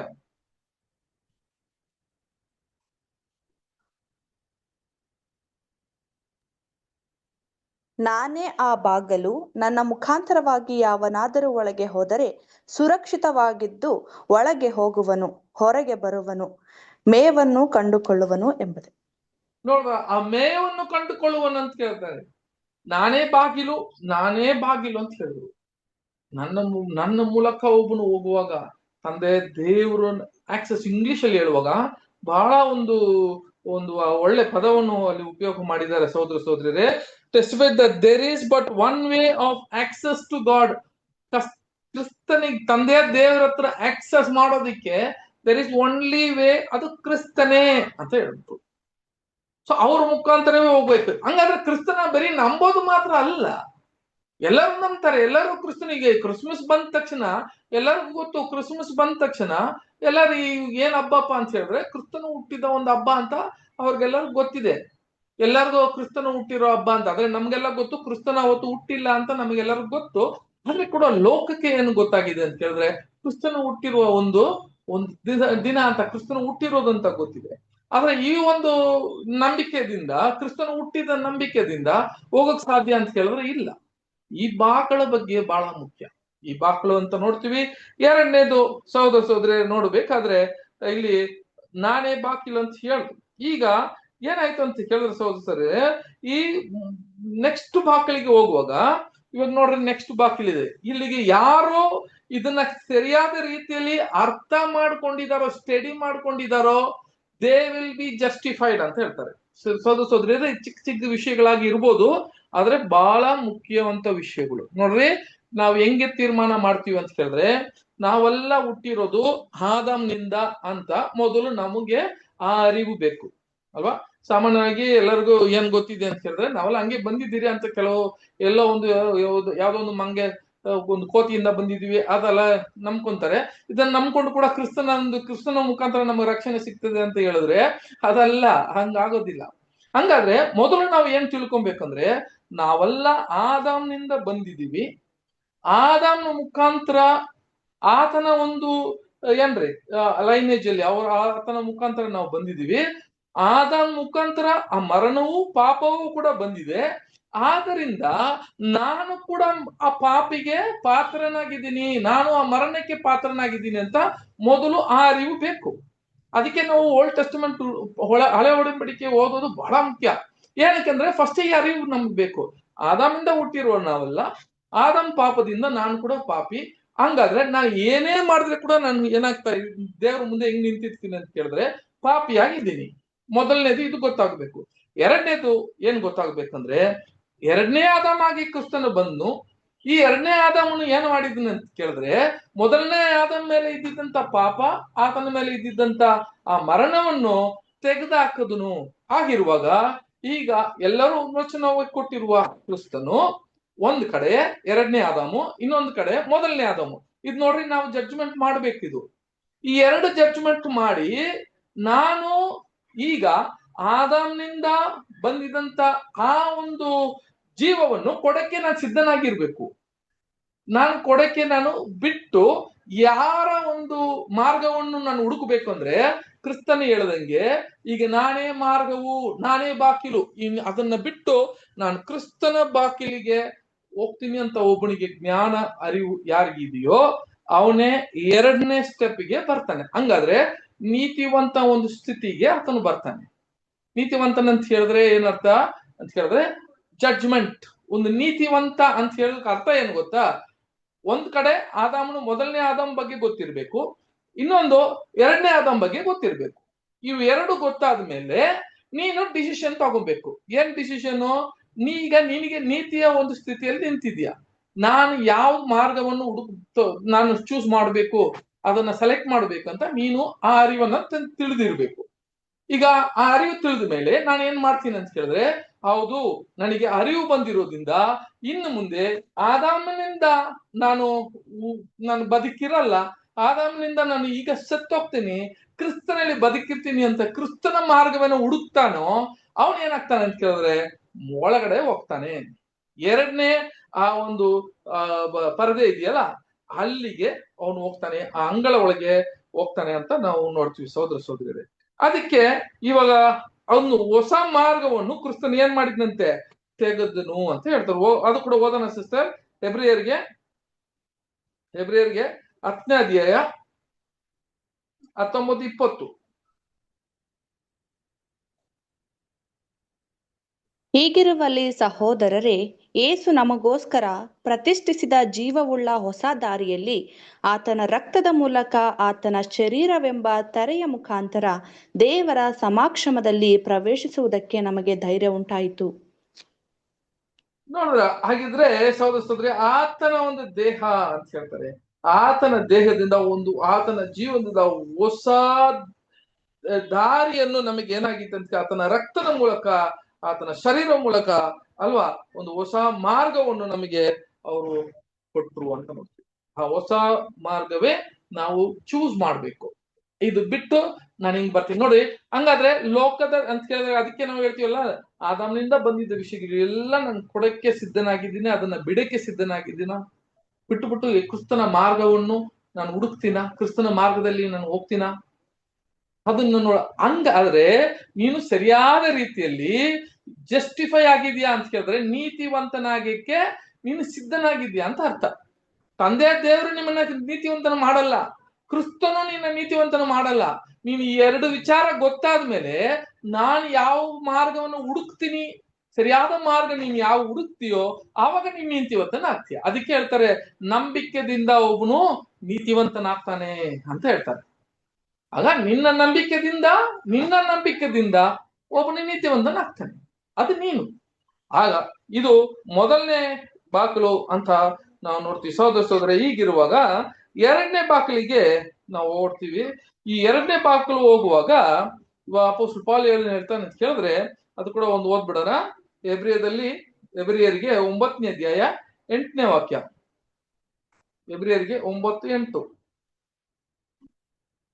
ಈ ಏರ್ಪಾಟಿನಿಂದ ಗುಡಾರದಲ್ಲಿ ಮುಂದಣ ಭಾಗವು ಇರುವ ತನಕ ದೇವರ ಸಮಾಕ್ಷಮಕ್ಕೆ ಹೋಗುವ ಮಾರ್ಗವು ಇದುವರೆಗೂ ಪ್ರಕಟವಾಗಿಲ್ಲವೆಂಬುದನ್ನು ಪವಿತ್ರಾತ್ಮನು ವ್ಯಕ್ತಪಡಿಸುತ್ತಾನೆ. ನೋಡಿದ್ರೆ ಸಹೋದರ ಸಹೋದರಿ, ಇಲ್ಲಿ ನೋಡ್ಬೇಕಾದ್ರೆ ಇದು ಎರಡನೇ ಬಾಗಿಲ ಬಗ್ಗೆ ಮುಂದೆ ಇರುವ, ಅದು ಒಳಗಡೆ 2 ಬಾಗಿಲೈತೆ ಅಂತ ಕೇಳಿದ್ರೆ, ಒಂದು ತೆರೆ, ಇನ್ನೊಂದು ಕೂಡ ಅದು ಬಾಗಿಲು ಅಂತ ಹಾಕಿದ್ದಾರೆ, ಅದು ಕೂಡ ಒಂದು ಡೇರ ಹಾಕಿದ್ದಾರೆ, ಒಂದು ಪರದೆ ಹಾಕಿದ್ದಾರೆ ಇಲ್ಲಿಗೆ. ಎರಡನೇದು ಇಲ್ಲಿ ಎರಡನೇದು ಅಂತ ನೋಡುವಾಗ ಇದು ಯಾವ್ದನ್ನ ಸೂಚನೆ ಮಾಡುತ್ತದೆ ಅಂತ ಹೇಳುವಾಗ ಸಹೋದರ ಸಹೋದರಿ, ನಾನು ಹೇಳ್ದಂಗೆ ಯಾವಾಗ ಒಂದು ಸ್ಟೆಪ್ ಮುಂದೆ ನೀವು ತಗೊಂತೀರೋ, ನಿನ್ನ ಮನಸ್ಸಲ್ಲಿ ನೀವೇನಾಗ್ತೀರಾ ಅಂತ ಕೇಳಿದ್ರೆ ಸಹೋದರ ಸಹೋದರಿಯರೇ, ನಮ್ಮ ಮನಸ್ಸಲ್ಲಿ we are dying in our mind. ನನ್ನ ಮನಸ್ಸಲ್ಲಿ ನನ್ನ ಸಾಯಕ್ಕೆ ಅಂತ ಹೇಳುವಾಗ ಅಲ್ವಾ, ನೀವು ಬ್ಯಾಪ್ಟಿಸಮ್ ಅಂತ ಬರುವಾಗ ನಾವು ಒಂದು ಇದು ಬ್ಯಾಪ್ಟಿಸಮ್ ನ ಏನ್ ಮಾಡುತ್ತೆ, ಸೂಚನೆ ಮಾಡ್ತಿದೆ ಸಹೋದರ ಸಹೋದರಿಯರೇ. ಬ್ಯಾಪ್ಟಿಸಮ್ ಅಂತ ಹೇಳಿದ್ರೆ ಏನ್ ಅರ್ಥ ಸಹೋದರ ಸಹೋದರಿಯರೇ? ನಾನು ಸಾಯಕ್ಕೆ ಸಿದ್ಧನಾಗಿ ಬರ್ತೀನಿ ಅಂತ ಅರ್ಥ.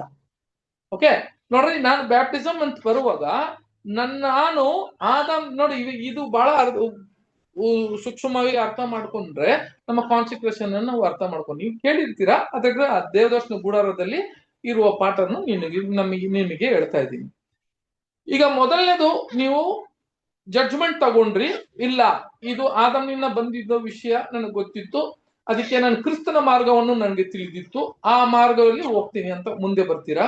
ಎರಡನೇದು, ಬಂದಿರೋರು ಅದನ್ನ ಅರ್ಥ ಮಾಡ್ಕೊಂಡಿರೋರು, ಹೌದಪ್ಪ ಅಂತ ಅರ್ಥ ಮಾಡ್ಕೊಂಡಿರೋರು ಇನ್ನ ಬಾಕ್ಲ ಹತ್ರನೇ ನಿಂತಿರ್ತಾರೆ. ಆದ್ರೆ ಮುಂದಿನ ಇನ್ನೊಂದು ಸ್ಟೆಪ್ ಯಾರು ತಗೊಂತಾರೋ, ಅವ್ರು ಏನ್ ಸಿದ್ಧರಾಗಿರ್ತಾರ ಅಂತ ಕೇಳಿದ್ರೆ, ನಾನು ಆದಾಮ್ನಿಂದ ಹುಟ್ಟಿದಂತ ಈ ಜೀವವನ್ನು, ಈ ಶರೀರವನ್ನು ಕೊಡಕ್ಕೆ ಸಿದ್ಧನಾಗಿದ್ದೀನಿ ಅಂತ ತಿಳಿಸ್ಕೊಡ್ತೀನಿ. ಯಾವ್ದು ಮುಖಾಂತರ ಅಂತ ಹೇಳುವಾಗ, ಬ್ಯಾಪ್ಟಿಸಮ್ ಮುಖಾಂತರ ಅಲ್ವಾ. ನನ್ನ ಮುಖಾಂತರ ಬ್ಯಾಪ್ಟಿಸಮ್ ಒಬ್ಬನು ಮಾಡಿದ ತಕ್ಷಣ ಅವನ್ ಸತ್ತೋಗ್ತಾನ ಅಂತ ಕೇಳಿದ್ರೆ ಸಾಯಲ್ಲ. ಬಟ್ ಯಾವ್ದ್ರಲ್ಲಿ ಸಾಯ್ತಾನೆ, ಯಾವ್ದ್ರಲ್ಲಿ ಆ ಮರಣವನ್ನು ಹೊಂದ್ತಾನೆ ಅಂತ ಕೇಳಿದ್ರೆ, ಅವನ ಮನಸ್ಸಲ್ಲಿ ಈ ಪ್ರಿಪೇರ್ ಟು ಡೈ, ಅವನ ಮನಸ್ಸಲ್ಲಿ ನಾನು ಸಾಯಕ್ಕೆ ಸಿದ್ಧನಾಗ್ತಾನೆ. ಸಹೋದರ ನೋಡ್ರಿ, ಆ ಮನಸ್ಸಲ್ಲಿ ಏನಕ್ಕೆ ಆ ಮನಸ್ಸಲ್ಲಿ ಸಿದ್ಧನಾಗ್ತಾನೆ ಅಂತ ಕೇಳಿದ್ರೆ, ಸುಮ್ನೆ ಕ್ರಿಸ್ತನ ನಂಬಿಬಿಟ್ಟು ನಾನು ಕ್ರಿಸ್ತನ ಮಾರ್ಗದಲ್ಲಿ ಹೋಗ್ತೀನಿ ಅಂತ ಅದಕ್ಕೆ ಸಿದ್ಧನಾಗಲ್ಲ ಅವನು. ಒಬ್ಬ ಮನುಷ್ಯನಿಗೆ ಆ ಆದಾಮ್ನ ಮಾರ್ಗ ಬಿಡಬೇಕು ಅಂದ್ರೆ, ಆ ಜೀವ ಬಿಡಬೇಕಂದ್ರೆ ಇನ್ನೊಂದು ಜೀವದ ಬಗ್ಗೆ ಅರ್ಥ ಮಾಡ್ಕೊಂಡಿರುವ ಕಾರಣ, ಕ್ರಿಸ್ತನು ನಮಗೆ ವಾಗ್ದಾನ ಮಾಡಿರುವ ಆ ಒಂದು ಅದ್ಭುತವಾದ ಒಂದು ಕರೆ ಮುಖಾಂತರ ನಾವೇನ್ ಮಾಡ್ತೀವಿ ಅಂತ ಕೇಳಿದ್ರೆ, ನನ್ನ ಶರೀರ ಈ ಜೀವವನ್ನು ಕೊಡಕ್ಕೆ ಸಿದ್ಧನಾಗಿ ನಾನು ಮುಂದೆ ತೆರೆಗೆ ಹೋಗ್ತೀನಿ. ಆ ಮುಂದೆ ತೆರೆ ಏನಂತ ಕೇಳಿದ್ರೆ ಸಹೋದರ ಸಹೋದರಿಯರೇ, ಅದಕ್ಕೆ ಬ್ಯಾಪ್ಟಿಸಮ್ ಅಂತ ಹೇಳುವಾಗ ಅರ್ಥ ಮಾಡ್ಕೊಳ್ರಿ, ನಾವು ಶರೀರದಲ್ಲಿ ಸಾಯಲ್ಲ, ನಮ್ ಮನಸ್ಸಲ್ಲಿ ನಾವು ಸಾಯ್ತೀರಿ. We are dying in the mind. For example, your expiry date it begins ಅಂತ ಹೇಳ್ತಾರೆ. ನಿನ್ನ ಎಕ್ಸ್ಪೈರಿ ಡೇಟ್ ಅಂತ ನಿನ್ನ ಶರೀರದ ಒಂದು ಮರಣ ಒಂದು ಶುರುವಾಯ್ತು ನೋಡ್ರಿ. ಒಂದು ಮುಂಚೆನೇ ನಾನು ಹೇಳಿದ್ದೀನಿ, ಒಂದು ಚಾಕ್ಲೇಟ್ ಆಗ್ಲಿ, ಒಂದು ಯಾವ್ದೋ ಒಂದು ತಗೊಂತೀರಾ, ಅದರಲ್ಲಿ ಯಾವನೋ ವಸ್ತು, ತಿನ್ನೋ ವಸ್ತುಗಳು ತಗೊಂತೀರಾ, ಅವಾಗ ಅದ್ರ ಮೇಲೆ ಎಕ್ಸ್ಪೈರಿ ಡೇಟ್ ಅಂತ ಕೊಟ್ಟಿರ್ತಾರೆ. ಮಾತ್ರೆಗಳು ಕೂಡ ನೋಡ್ರಿ ಎಕ್ಸ್ಪೈರಿ ಡೇಟ್ ಅಂತ ಕೊಟ್ಟಿರ್ತಾರೆ. ಆ ಎಕ್ಸ್ಪೈರಿ ಡೇಟ್ ಏನಪ್ಪಾ ಅಂತ ಹೇಳಿದ್ರೆ, ಅವತ್ತೇ ಅದು ಎಕ್ಸ್ಪೈರಿ ಆಗುತ್ತಾ ಅಂತ ಹೇಳಿದ್ರೆ ಇಲ್ಲ, ಅವತ್ತು ಎಕ್ಸ್ಪೈರಿ ಆಗಲ್ಲ. ಸ್ವಲ್ಪ ಕಾಲ ಆಗ್ತಾ ಆಗ್ತಾ ಆಗ್ತಾ ಅದಕ್ಕೆ ಪವರ್ ಹೊಟ್ಟೋಗುತ್ತೆ. ಆ ಪವರ್ ಹೊಟ್ಟೋದ್ಮೇಲೆ ಅದು ಎಕ್ಸ್ಪೈರಿ ಆಗುತ್ತೆ. ಅದೇ ತರ ನಾವು ಕೂಡ ಏನಂತ ಕೇಳಿದ್ರೆ, when you come into the baptism ಹತ್ರ ಬರುವಾಗ, ಬ್ಯಾಪ್ಟಿಸಮ್ ಅಂತ ನಾವು ಬಿಡುವಾಗ ಸಹೋದರ ಸಹೋದರಿಯರೇ, ಮೊದಲನೇದು ಅದು ನೀವು ಸರಿಯಾಗಿ ತಿಳ್ಕೊಂಡ್ರಿ, ಆ ಯಾರು ಮುಂದಿನ ಸ್ಟೆಪ್ ತಗೊಂಡು ಒಳಗೆ ಹೋಗ್ತಾರೋ ಅವರು ಆತನ ಫುಲ್ ಆಗಿ ಒಪ್ಪಿಸಿಕೊಡೋದು ಬಹಳ ಮುಖ್ಯ ಅಲ್ವಾ. ಅದು ಬ್ಯಾಪ್ಟಿಸಮ್. ಸಹೋದರ ಸಹೋದರಿಯರೇ, ಇದನ್ನ ನೀವು ಅರ್ಥ ಮಾಡ್ಕೊಂಡಿದ್ರೆ ಅದು ವಾಕ್ಯ ಕೂಡ ಓದ್ಬಿಡೋಣ. ಯಾವ್ದಂತ ಹೇಳಿದ್ರೆ ಹೆಬ್ರಿಯರ್ಗೆ 10ನೇ ಅಧ್ಯಾಯ 7ನೇ ವಾಕ್ಯ. ಆಗ ನಾನು, ಇಗೋ ದೇವರೇ, ನಿನ್ನ ಚಿತ್ತವನ್ನು ನೆರವೇರಿಸುವುದಕ್ಕೆ ಬಂದಿದ್ದೇನೆ, ಗ್ರಂಥದ ಸುರುಳಿಯಲ್ಲಿ ನನ್ನನ್ನು ಕುರಿತು ಬರೆದದೆ ಎಂದು ಹೇಳಿದ್ದನ್ನು ಅನ್ನುತ್ತಾನೆ. ನೋಡಿದ್ರ, ಕ್ರಿಸ್ತನು ಯಾಕೆ ನನ್ನ ಬಗ್ಗೆ ಸುರುಳಲ್ಲಿ ಇದೋ ತನ್ನ ಚಿತ್ತವನ್ನು ಮಾಡಕ್ಕೆ ಮುಂದೆ ಬರ್ತೀನಂತ ಕ್ರಿಸ್ತನು ಬಂದೋ, ಅದೇ ತರ ಒಬ್ಬೊಬ್ರು ಕೂಡ ನಮ್ಮಲ್ಲಿ ಇಮೋಷನ್ ಯಾವ್ದನ್ನ ಸೂಚನೆ ಮಾಡ್ತಾರೆ ಕೇಳಿದ್ರೆ ನೋಡ್ರಿ, ಇವಾಗ ಅದೇ ಕರೆ, ಕ್ರಿಸ್ತನು ಮೊದಲು ಅಪ್ರಥಮ ಫಲ, ಅದರಿಂದ ಅದ್ರ ಹಿಂದೆ ಬರೋರು ಎಲ್ಲರೂ ಕೂಡ ಯಾರು, ಈ 1,44,000 ಕೂಡ ಯಾರು, ಅವ್ರು ಕೂಡ ಪ್ರಥಮ ಫಲನೇ. ಅವರು ಇದೇ ಒಂದು ಮಾತನ್ನೇ ಅವ್ರ ಮನಸ್ಸಲ್ಲಿ ಇರ್ಬೇಕು. ಯಾಕಂದ್ರೆ ಈ ಸತ್ಯ, ಇಷ್ಟೊಂದು ಸತ್ಯ ಎಲ್ಲ ನಮಗ್ ಸಿಕ್ಕಿದ ಮೇಲೆ, ಆ ಮಾರ್ಗವನ್ನ ಅರ್ಥ ಮಾಡ್ಕೊಂಡ್ಮೇಲೆ, ಈಗ ನೀನು ಮನಪೂರ್ವಕವಾಗಿ ನೀನು ಏನ್ ಮಾಡ್ತೀಯ ಅಂತ ಹೇಳಿದ್ರೆ, ನಿನ್ನ ಒಪ್ಪಿಸಿ ಕೊಟ್ಟು ನಿನ್ನ ಶರೀರವನ್ನು ಬ್ಯಾಪ್ಟಿಸಮ್ ಅಲ್ಲಿ ದೀಕ್ಷಾಸ್ಥಾನದಲ್ಲಿ ಕೊಡುವುದು ಅರ್ಥ ಏನಂತೀರಿ, ಈಗೋ ನಿನ್ನ ಚಿತ್ತವನ್ನು ಮಾಡಕ್ಕೆ ನಾನು ಬರ್ತಾ ಇದ್ದೀನಿ ಅಂತ ಹೇಳುವ ಒಬ್ಬ ಮನಸ್ಸಲ್ಲಿ ಯಾರು ಒಳಗೆ ಬರ್ತಾರೋ ಅವ್ರೇ ನೋಡ್ರಿ, ಇದೇ ತರ ಮದರ್ ತೆರೇಸಾ ಬಂದಿರ್ತಾರ ಅಂತ ಕೇಳಿದ್ರೆ ಸಾಧ್ಯವೇ ಇಲ್ಲ. ಸಹೋದರ ಸಹೋದರಿಯರೇ, ಇದು ಸಾಧ್ಯವೇ ಇಲ್ಲ. ಮದರ್ ತೆರೇಸಾ ಬರೋದಕ್ಕೆ ಸಾಧ್ಯ ಇಲ್ಲ. ಹೊರಗಡೆ ನಿಂತಿದ್ರು ಅವರು, ಆ ದೇವದರ್ಶನ ಗೂಡಾರ ಹೊರಗಡೆ ನಿಂತುಕೊಂಡು ಆ ಹೊರಗಡೆಯಿಂದ ಅವ್ರ ಅನೇಕ ಕಾರ್ಯಗಳು ಕ್ರಿಸ್ತನ ಬಗ್ಗೆ ಮಾತಾಡ್ತಾರೆ. ಆದ್ರೆ ಇದು ಒಳಗೆ ಇದೋ ನನ್ನ ಬಗ್ಗೆ ಬರ್ದಿರುವ ವಿಷಯಗಳಲ್ಲಿ, ಆ ಸುರುಳಿಯಲ್ಲಿ ಬರ್ದಿರುವ ವಿಷಯಗಳಲ್ಲಿ ಇದೋ ನಿಮ್ಮ ಚಿತ್ತವನ್ನು ಮಾಡಕ್ಕೆ ಕ್ರಿಸ್ತನ ಹೆಂಗ್ ಹೋದ್ರೋ ಅದೇ ತರ ಒಬ್ಬೊಬ್ರು ಹೋಗ್ಬೇಕು. ಇದೇ ಫಸ್ಟ್ ಇಮ್ಮರ್ಷನ್ ನಮ್ಮಲ್ಲಿ, ಇದೇ ಮೊದಲನೇ ತೆರೆ ನೋಡ್ರಿ. ಹಂಗಾದ್ರೆ ತೆರೆ ಅಂತ ಹೇಳುವಾಗ ಗೊತ್ತಾಯ್ತಾ, ನಾವು ನಮ್ಮ ಮನಸ್ಸಲ್ಲಿ we are dying in our ಮನಸ್ಸಲ್ಲಿ ನಾವು ಸಾಯಕ್ಕೆ ಸಿದ್ಧರಾಗಿದ್ದೀರಿ ಅಂತ ಇದೆ ಅಲ್ವಾ ಸಹೋದರ ಸಹೋದರರೇ? ಇದು ಬಹಳ ಮುಖ್ಯ. ಇದಕ್ಕೆ ಕ್ರಿಸ್ತನು ಕೂಡ ಏನ್ ಹೇಳ್ತಾರೆ ಅಂತ ಕೇಳಿದ್ರೆ, ಇನ್ನೊಂದು ವಾಕ್ಯ ಕೂಡ ಓದೋಣ. ಲೂಕ 19ನೇ ಅಧ್ಯಾಯ 50ನೇ ವಾಕ್ಯ ಓದ್ರಿ.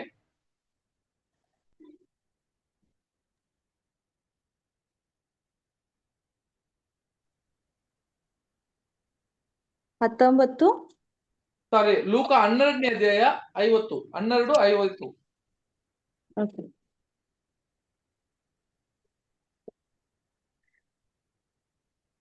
ಅದು ಅಷ್ಟರೊಳಗೆ ಹತ್ತಿಕೊಂಡಿದ್ದರೆ ನನಗೆ ಎಷ್ಟೋ ಸಂತೋಷ. ಆದರೆ ನಾನು ಹೊಂದತಕ್ಕ ದೀಕ್ಷಾಸ್ಥಾನ ಒಂದುಂಟು, ಅದು ನೆರವೇರುವ ತನಕ ನಾನು ಎಷ್ಟೋ ಬಿಕ್ಕಟ್ಟಿನಲ್ಲಿದ್ದೇನೆ. ನಾನು ದೀಕ್ಷಾಸ್ಥಾನ ತಗೊಂಡಿದ್ದೀನಿ, ಆ ದೀಕ್ಷಾಸ್ಥಾನ ಅದು ಮುಗಿಯೋಗಂಟ ಎಷ್ಟೋ ಬಿಕ್ಕಟ್ಟಿದೆ. ಅದು ಮುಗಿಯೋಗಂಟ ಅದು ಎಲ್ಲಿ ಮುಗೀತದ ಅಂತಂದ್ರೆ ಶಿಲುಬೆಯಲ್ಲಿ ಮುಗೀತು. ಅದೇ ತರ ನನ್ನ ದೀಕ್ಷಾಸ್ಥಾನ ಇಲ್ಲಿಗೆ ಶುರುವಾಗ್ತದೆ. ಎಲ್ಲಿಗೆ ಶುರುವಾಗ್ತದೆ? ಆ ಎರಡನೇ ತೆರೆಯಲ್ಲಿ, ಎರಡನೇ ಆ ಒಂದು ಬಾಕಿಲಿದಲ್ಲ, ಅಲ್ಲಿಗೆ ಸ್ಟಾರ್ಟ್ ಆಗುತ್ತೆ. ನನಗೊಂದು ಸ್ಥಾನ ಉಂಟು. ಆ ಸ್ಥಾನ ಎಲ್ಲಂತ ಕೇಳಿದ್ರೆ ಆ ಮುಗಿಯೋ ತನಕ ಅಂತ ಕೇಳಿದ್ರಾಗೆ ಕೊನೆ ತನಕ ನಾನು ಅದನ್ನ ಫಿನಿಶ್ ಮಾಡೋ ತನಕ. ಈಗ ನಾನು ಎಷ್ಟೋ ಬಿಕ್ಕಟ್ಟಿದೆ ಅಂತ, ಬಿಕ್ಕಟ್ಟು ಅಂದ್ರೆ ನ್ಯಾರೋ ಅಂತ ಹೇಳ್ತಾರೆ, ಬಿಕ್ಕಟ್ಟಿದೆ, ಅದನ್ನೆಲ್ಲ ಸಹಿಸ್ಕೊಂಡು ಹೋಗೋದಕ್ಕೆ ಸಿದ್ಧನಾಗಿರುವ ಯಾರೋ ಅವರು ಈ ಬಾಗಿಲೊಳಗೆ ಬರ್ತಾರೆ ಅಂತ ಸಹೋದರ ಸಹೋದರಿಯರೇ ನೋಡ್ತೀವಿ. ಆಗಿರುವಾಗ ಯಾರು ನೋಡ್ರಿ, ಯಾರು ಇದ್ರ ಒಳಗೆ ಹೋಗ್ತಾರೋ ಅವ್ರಿಗೆ ಬಹಳ ಮುಖ್ಯ, ತಂದೆ ದೇವರು ಒಳಗೆ ಇಟ್ಟಿರುವ ಸೀಕ್ರೆಟ್ಗಳು, ಎಲ್ಲಾ ರಹಸ್ಯಗಳನ್ನು ಅವ್ರಿಗೆ ತಿಳಿಸ್ಕೊಡ್ತಾರೆ ಅಂತ ಹೇಳ್ತಾರೆ. ವಾಕ್ಯ ಕೂಡ ಓದ್ಬಿಡೋಣ. ಕೀರ್ತನೆ 25ನೇ ಕೀರ್ತನೆ 14ನೇ ವಾಕ್ಯ.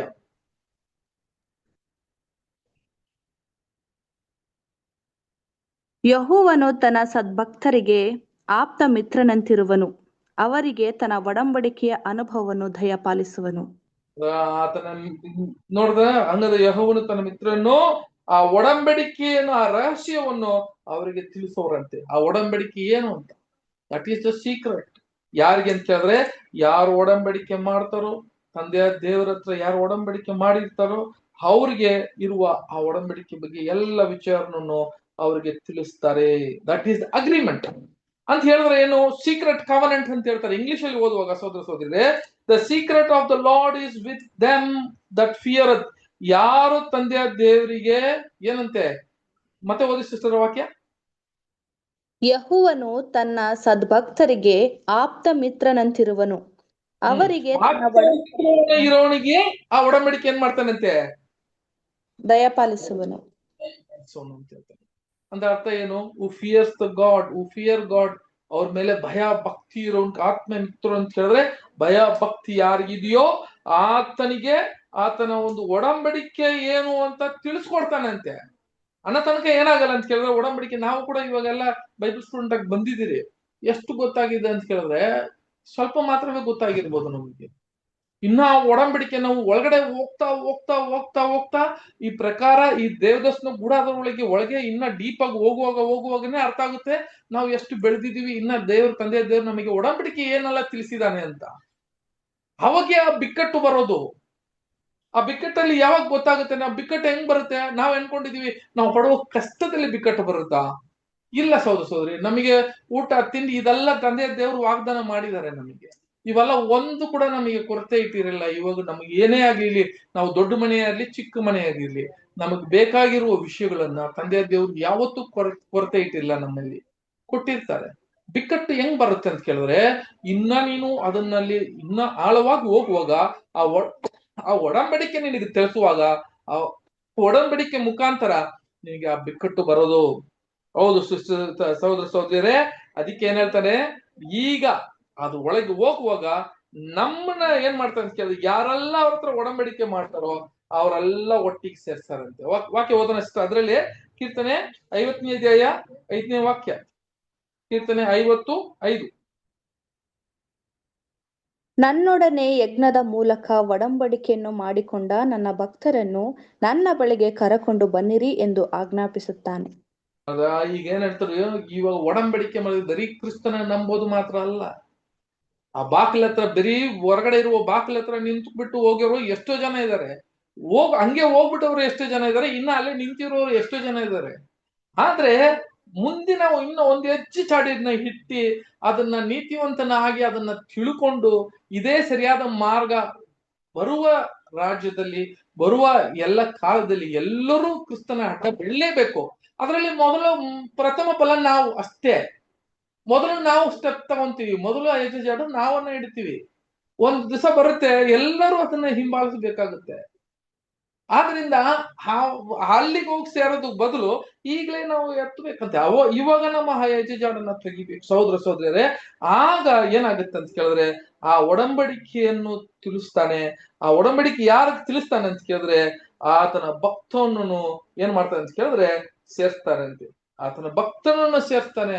ಅವರೇ ಏನಂತ ಕೇಳಿದ್ರೆ ಈ 1,44,000 ಸೇರ್ತಾರೆ. ಯಾರಪ್ಪ ಅಂತ ಕೇಳಿದ್ರೆ ಅವ್ರಿಗೆ ಗೊತ್ತು. ಅವ್ರು ಎಂತ ಮೈಂಡ್ ಇರಬೇಕು ಅಂತ ಹೇಳಿದ್ರೆ ಸಹೋದರ ಸಹೋದರಿ, ಇಲ್ಲಿಗೆ ನೋಡ್ರಿ, ಇವಾಗ ಟ್ರಾನ್ಸ್ಫಾರ್ಮೇಶನ್ ಅಂತ ಹೇಳ್ತಾರೆ. ಇಲ್ಲಿ ಏನ್ ಟ್ರಾನ್ಸ್ಫಾರ್ಮೇಶನ್ ಓದೋಣ ಸಿಸ್ಟರ್. 12ನೇ ಅಧ್ಯಾಯ ರೋಮನ್ಸ್ 12:1-2 ಓದು. ಇದು ಯಾವಾಗ ಓದಿರ್ತೀವಿ, ಆದ್ರೆ ಕೂಡ ಇದು ಓದ್ರಿ. ರೋಮಬರಿಯರಿಗೆ 12:1ನೇ ವಾಕ್ಯ 2ನೇ ವಾಕ್ಯ. ಆದುದರಿಂದ ಸಹೋದರರೇ, ದೇವರ ಕನಿಕರವನ್ನು ನಿಮ್ಮ ನೆನಪಿಗೆ ತಂದು ನಿಮ್ಮನ್ನು ಬೇಡಿಕೊಳ್ಳುವುದೇನೆಂದರೆ, ನೀವು ನಿಮ್ಮ ನಿಮ್ಮ ದೇಹಗಳನ್ನು ದೇವರಿಗೆ ಮೀಸಲಾಗಿಯೂ ಮೆಚ್ಚುಗೆಯಾಗಿಯೂ ಇರುವ ಸಜೀವ ಯಜ್ಞವಾಗಿ ಅರ್ಪಿಸಿರಿ. ಇದೇ ನಿಮ್ಮ ವಿವೇಕಪೂರ್ವಕವಾದ ಆರಾಧನೆಯು. ನೋಡಿದ್ರೆ ಇದೇ ವಿವೇಕಪೂರ್ವವಾದ, ನಿಮ್ಮನ್ನ ತಂದೆಯ ದೇವ್ರಿಗೆ ಏನು ಮೆಚ್ಚುಗೆಯೇನೋ ನಿಮ್ಮ ಶರೀರವನ್ನು ಕೊಡದೆ ಇದೇ ವಿವೇಕಪೂರ್ವದ ಆರಾಧನೆ ಅಂತ ಹೇಳ್ಬಿಟ್ರು. ಆಮೇಲೆ 2ನೇ ವಾಕ್ಯ,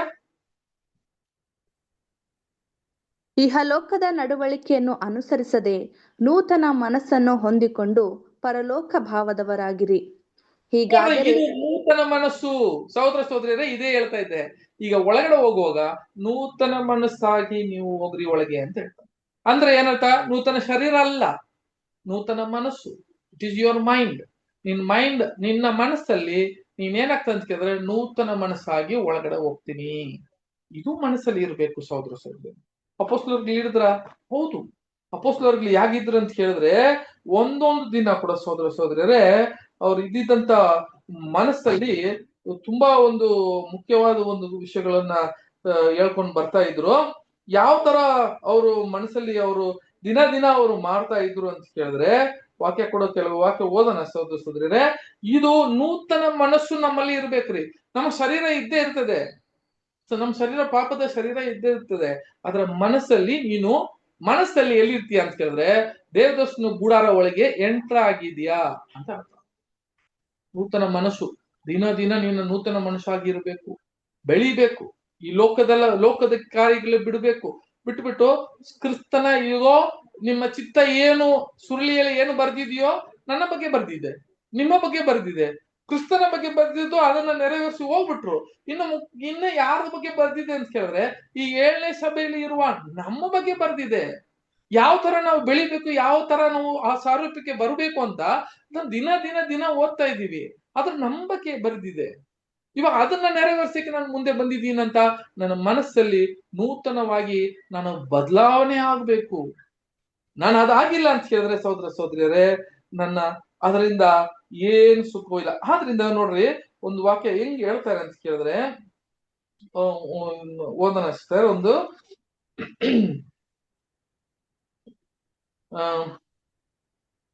ಸಹೋದರ ನಿಮಿಷ.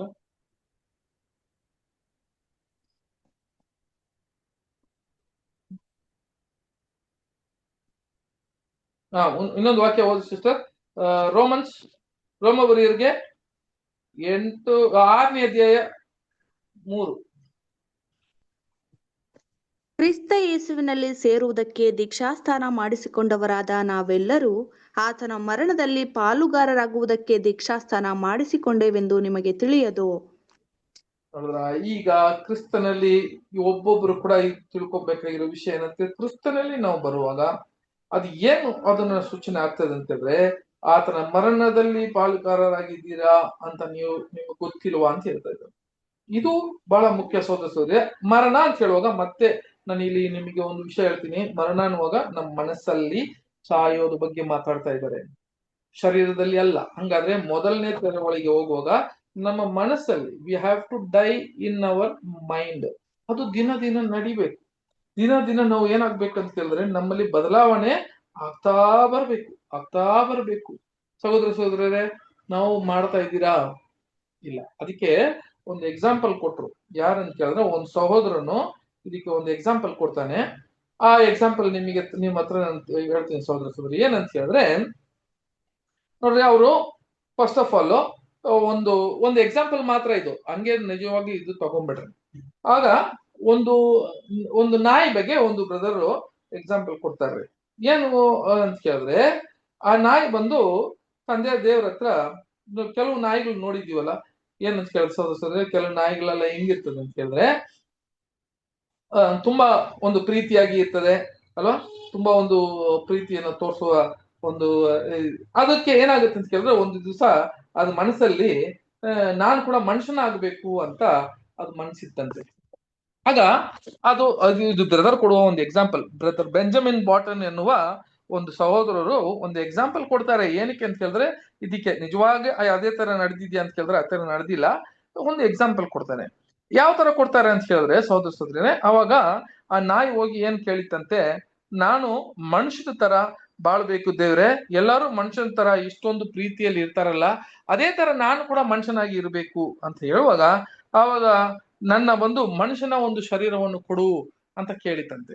ಅದಕ್ಕೆ ತಂದೆಯ ದೇವ್ರು ಏನ್ ಹೇಳಿದ್ರಂತ ಇವಾಗ ತಂದೆಯ ದೇವ್ರು ಏನ್ ಹೇಳಿದ್ರಂತೆ, ಇಲ್ಲ ನೀನು ಫಸ್ಟ್ ನಿನ್ ಮನಸ್ಸನ್ನ ಇಲ್ಲ, ನನಗೆ ಮನುಷ್ಯನ ತರ ಶರೀರ ಬೇಕು, ನನಗೆ ಕೊಡು ಅಂತ ಕೇಳುವಾಗ, ಆವಾಗ ಅವರು ಏನ್ ಮಾಡಿದ್ರು ಅಂತ ಕೇಳಿದ್ರೆ ಮನುಷ್ಯನ ಒಂದು ಶರೀರ ಕೊಟ್ಬಿಟ್ರಂತೆ.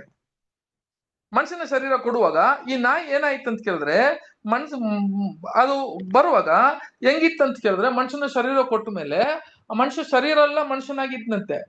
ಆದ್ರೆ ಆ ಮನಸ್ಸಲ್ಲಿ ಇರುವಾಗ ಅದರಲ್ಲಿ ನಡೆಯುತ್ತೆ ಎಲ್ಲ ಹೆಂಗಿತ್ತಂತ ಕೇಳಿದ್ರೆ ನಾಯಿ ತರನೇ ಇತ್ತಂತೆ.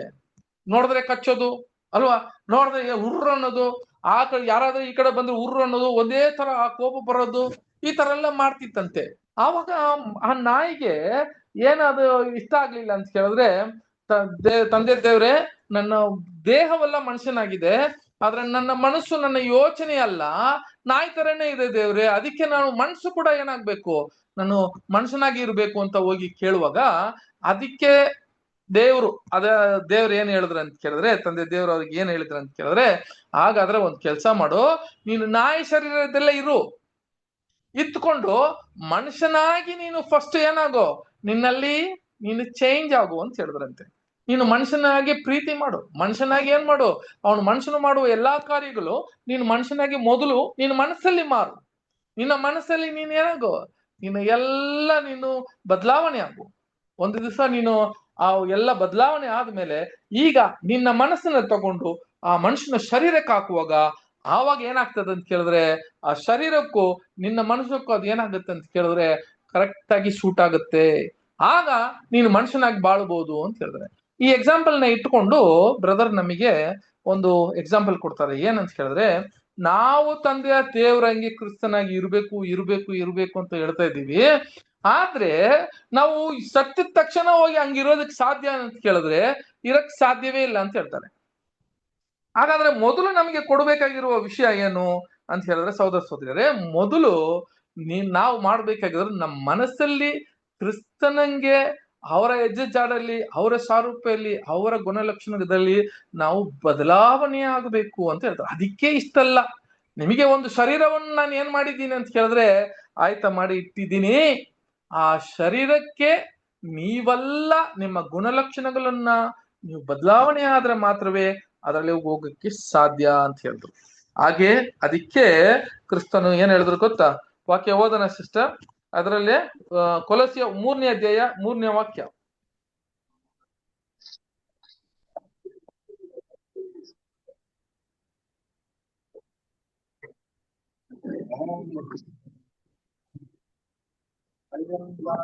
ಕೊಲಸ್ಯರಿಗೆ 3ನೇ ಅಧ್ಯಾಯ 3ನೇ ವಾಕ್ಯ. ಓಕೆ. ಕೊಲಸ್ಯ 3 3ನೇ ವಾಕ್ಯ. ಯಾಕಂದ್ರೆ ನೀವು ಸತ್ತಿರಲ್ಲ, ನಿಮ್ಮ ಜೀವ ಕ್ರಿಸ್ತನೊಂದಿಗೆ ದೇವರಲ್ಲಿ ಮರೆಯಾಗಿಟ್ಟಿದೆ. ನೋಡಿದ್ರ, ನೀವು ಸತ್ತಿರಲ್ಲ, ನೀವು ಕ್ರಿಸ್ತನ ಒಂದು ಜೀವದಲ್ಲಿ ಮರೆಯಾಗಿದ್ದೀರಾ ಅಂತ ನೀವು ಏನ್ ಮಾಡ್ಬೇಕಂತ ಕೇಳಿದ್ರೆ ಸಹೋದರ ಸಹೋದರಿ, ಕ್ರಿಸ್ತನ ಜೀವದಲ್ಲಿ ಮರೆಯಾಗಿದ್ದೀರಾ ಈಗ ಅಂತ ಹೇಳುವಾಗ ನೋಡಿ, ನಾವು ಸತ್ತಿದ್ದೀರಿ ಅಂತ ಹೇಳ್ತಾರೆ. ಶರೀರದಲ್ಲಿ ನಾವು ಸತ್ತಿಲ್ಲ, ಮನಸ್ಸಲ್ಲಿ ಸತ್ತಿದ್ದೀವಿ. ಅದೇ ತರ ಎಲ್ಲಿ ನಾವು ಇದ್ದೀವಿ ಅಂತ ಕೇಳಿದ್ರೆ ಕ್ರಿಸ್ತನ ಜೀವದಲ್ಲಿ ಅಂತ ಕೇಳಿದ್ರೆ ಅವರ ಒಂದು ಮನಸ್ಸಲ್ಲಿ ನಾವು ಇರ್ಬೇಕಂತೆ. ಹಾಗೆ ನಾವು ಏನಾಗೋದಕ್ಕೆ ಸಾಧ್ಯ ಅಂತ ಕೇಳಿದ್ರೆ ಒಳಗೆ ನಾವು ನಡೆಯಕ್ಕೆ ಸಾಧ್ಯ ಸಹೋದರ ಸಹೋದರಿಯರೇ. ಅಂದ್ರೆ ಅರ್ಥ ಏನಂತ ಕೇಳಿದ್ರೆ ದೇವ್ರ ಚಿತ್ತ ಏನು, ಆತನ ಚಿತ್ತವನ್ನು ನಾವು ಮಾಡಕ್ಕೆ ಸಿದ್ಧರಾಗಿ ಇರಬೇಕು. ವಾಕ್ಯ ಓದೋಣ. ಮತ್ತೆಯ 7ನೇ ಅಧ್ಯಾಯ 21ನೇ ವಾಕ್ಯ.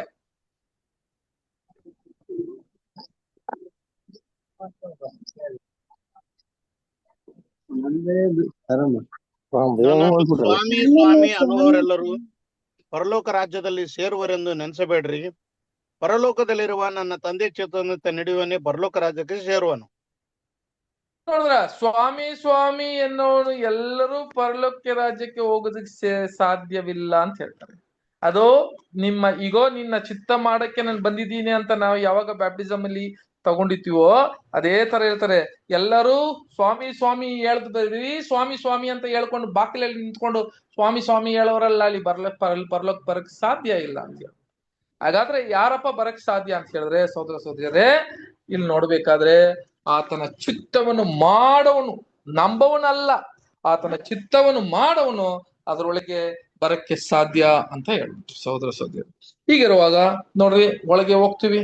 ಒಳಗೆ ಹೋಗುವಾಗ ಅಲ್ಲಿ ನಮಗೆ ಏನ್ ಸಿಗ್ತದೆ ಅಂತ ಕೇಳಿದ್ರೆ ಸಹೋದರ ಸಹೋದರಿಯರೇ, ಯಾವ ಒಂದು ಹೊರಗಡೆನ ಭಾಗ ಅಲ್ಲಿ ಇದ್ದಂತ ಆ ಯಾಜಕನ ಇದ್ದಾನಲ್ಲ, ಆ ಯಾಜಕನ ಏನಂತ ಕೇಳಿದ್ರೆ ಒಳಗಡೆ ಹೊರಗಡೆ ಇರುವ ಯಾವ್ದೊಂದು ಬೆಳಕಾಗ್ಲಿ, ಯಾವ ಒಂದು ತಿಂಡಿ ಆಗ್ಲಿ ಹೊರಗಡೆ ಇರೋದು ಬರಲ್ಲ, ಎಲ್ಲ ಒಳಗಡೆ ಇರೋದೇ ಅವನು ತಿನ್ಬೇಕು ಅಂತ ಅಲ್ಲಿ ನೋಡ್ತೀವಿ. ಹಾಗಾದ್ರೆ ನಿನ್ನೊಳಗೆ ಇವಾಗ ಆ ಒಂದು ರಕ್ಷಣೆ ಸಿಕ್ಬಿಡ್ತು, ಆ ರಕ್ಷಣೆ ಕರೆ ಸಿಕ್ಬಿಡ್ತು. ಆ ಕರೆ ಏನಾಗಿತ್ತು ಅಂತ ಕೇಳಿದ್ರೆ ಯಾವಾಗ ನೂತನ ಸೃಷ್ಟಿ ನಿನ್ನ ಒಳಗೆ ಬಂದಿದೆಯೋ ಅವಾಗ ಏನಾಗುತ್ತೆ ಅಂತ ಕೇಳಿದ್ರೆ, ಓದನ ಒಂದು ವಾಕ್ಯ ಓದನ ಅಷ್ಟೇ. 2ನೇ ಕೊರಿಂಥ್ಯ 4ನೇ ಅಧ್ಯಾಯ 7ನೇ ವಾಕ್ಯ. 2ನೇ ಕೊರಿಂಥ್ಯ 4:7. ಬಲಾಧಿಕ್ಯವು ದೇವರದೇ ಹೊರತು ನಮ್ಮೊಳಗಿಂದ ಬಂದದ್ದಲ್ಲವೆಂದು ತೋರುವುದಕ್ಕಾಗಿ ಈ ನಿಕ್ಷೇಪವು ಮಣ್ಣಿನ ಘಟಕಗಳಲ್ಲಿ ನಮಗುಂಟು. ನೋಡಿದ್ರೆ ಈ ನಿಕ್ಷೇಪವು ಏನಾಗಿದೆ ಅಂತ ಕೇಳಿದ್ರೆ ನಮ್ಮ ಮನಸ್ಸಲ್ಲಿ ಇದೆ ಈಗ ಅಂತ ಹೇಳ್ತಾರೆ. That is the earthen vessel treasure ಅಂತಾರೆ. ಏನಪ್ಪ ಟ್ರೆಷರ್? ಮನಸ್ಸಲ್ಲಿ ಇದೆ. ಆದ್ರೆ ನಮ್ಮ ಶರೀರ, ಆ ಶರೀರ ಏನಾಗ್ಬೇಕು? ಆ ಶರೀರದಿಂದ ಒಳಗೆ ಇದೆ. ಆ ಶರೀರ ಒಳಗೆ ಏನಾಗಲ್ಲ ಅಂತ ಕೇಳಿದ್ರೆ ಹೋಗಲ್ಲ. ಆದ್ರಿಂದ ನಾವು ಈ ಒಂದು ದೇವದರ್ಶನ ಗುಡಾರದಲ್ಲಿ ಮೊದಲನೇ ಭಾಗದಲ್ಲಿ ನಾವು ಒಳಗಡೆ ಹೋದ್ಮೇಲೆ ಮೊದಲನೇ ತೆರೆ ಒಳಗೆ ಹೋಗುವಾಗ ಅದು ಮನಸ್ಸಲ್ಲಿ ನಾವು ಸಾಯ್ತಾ ಬರ್ಬೇಕು. ಯಾವಾಗಪ್ಪ 2ನೇ ತೆರೆ ಒಳಗೆ ನಾವು ಹೋಗ್ತೀವಿ ಅಂತ ಕೇಳಿದ್ರೆ ಸಹೋದರ ಸಹೋದರರೇ, 2ನೇ ತೆರೆ ಒಳಗೆ ಹೋಗೋದೆ ಏನಂತ ಕೇಳಿದ್ರೆ ಅದು ಪುನರ್ತನ ಅಂತ ಹೇಳ್ತಾರೆ. ಇವಾಗ ನೋಡ್ರಿ, ಅದು 2ನೇ ತೆರೆ ಒಳಗೆ ಹೋಗೋದೆ ನಮಗೇನಂತ ಕೇಳಿದ್ರೆ ಅದು ಪುನರ್ತನ.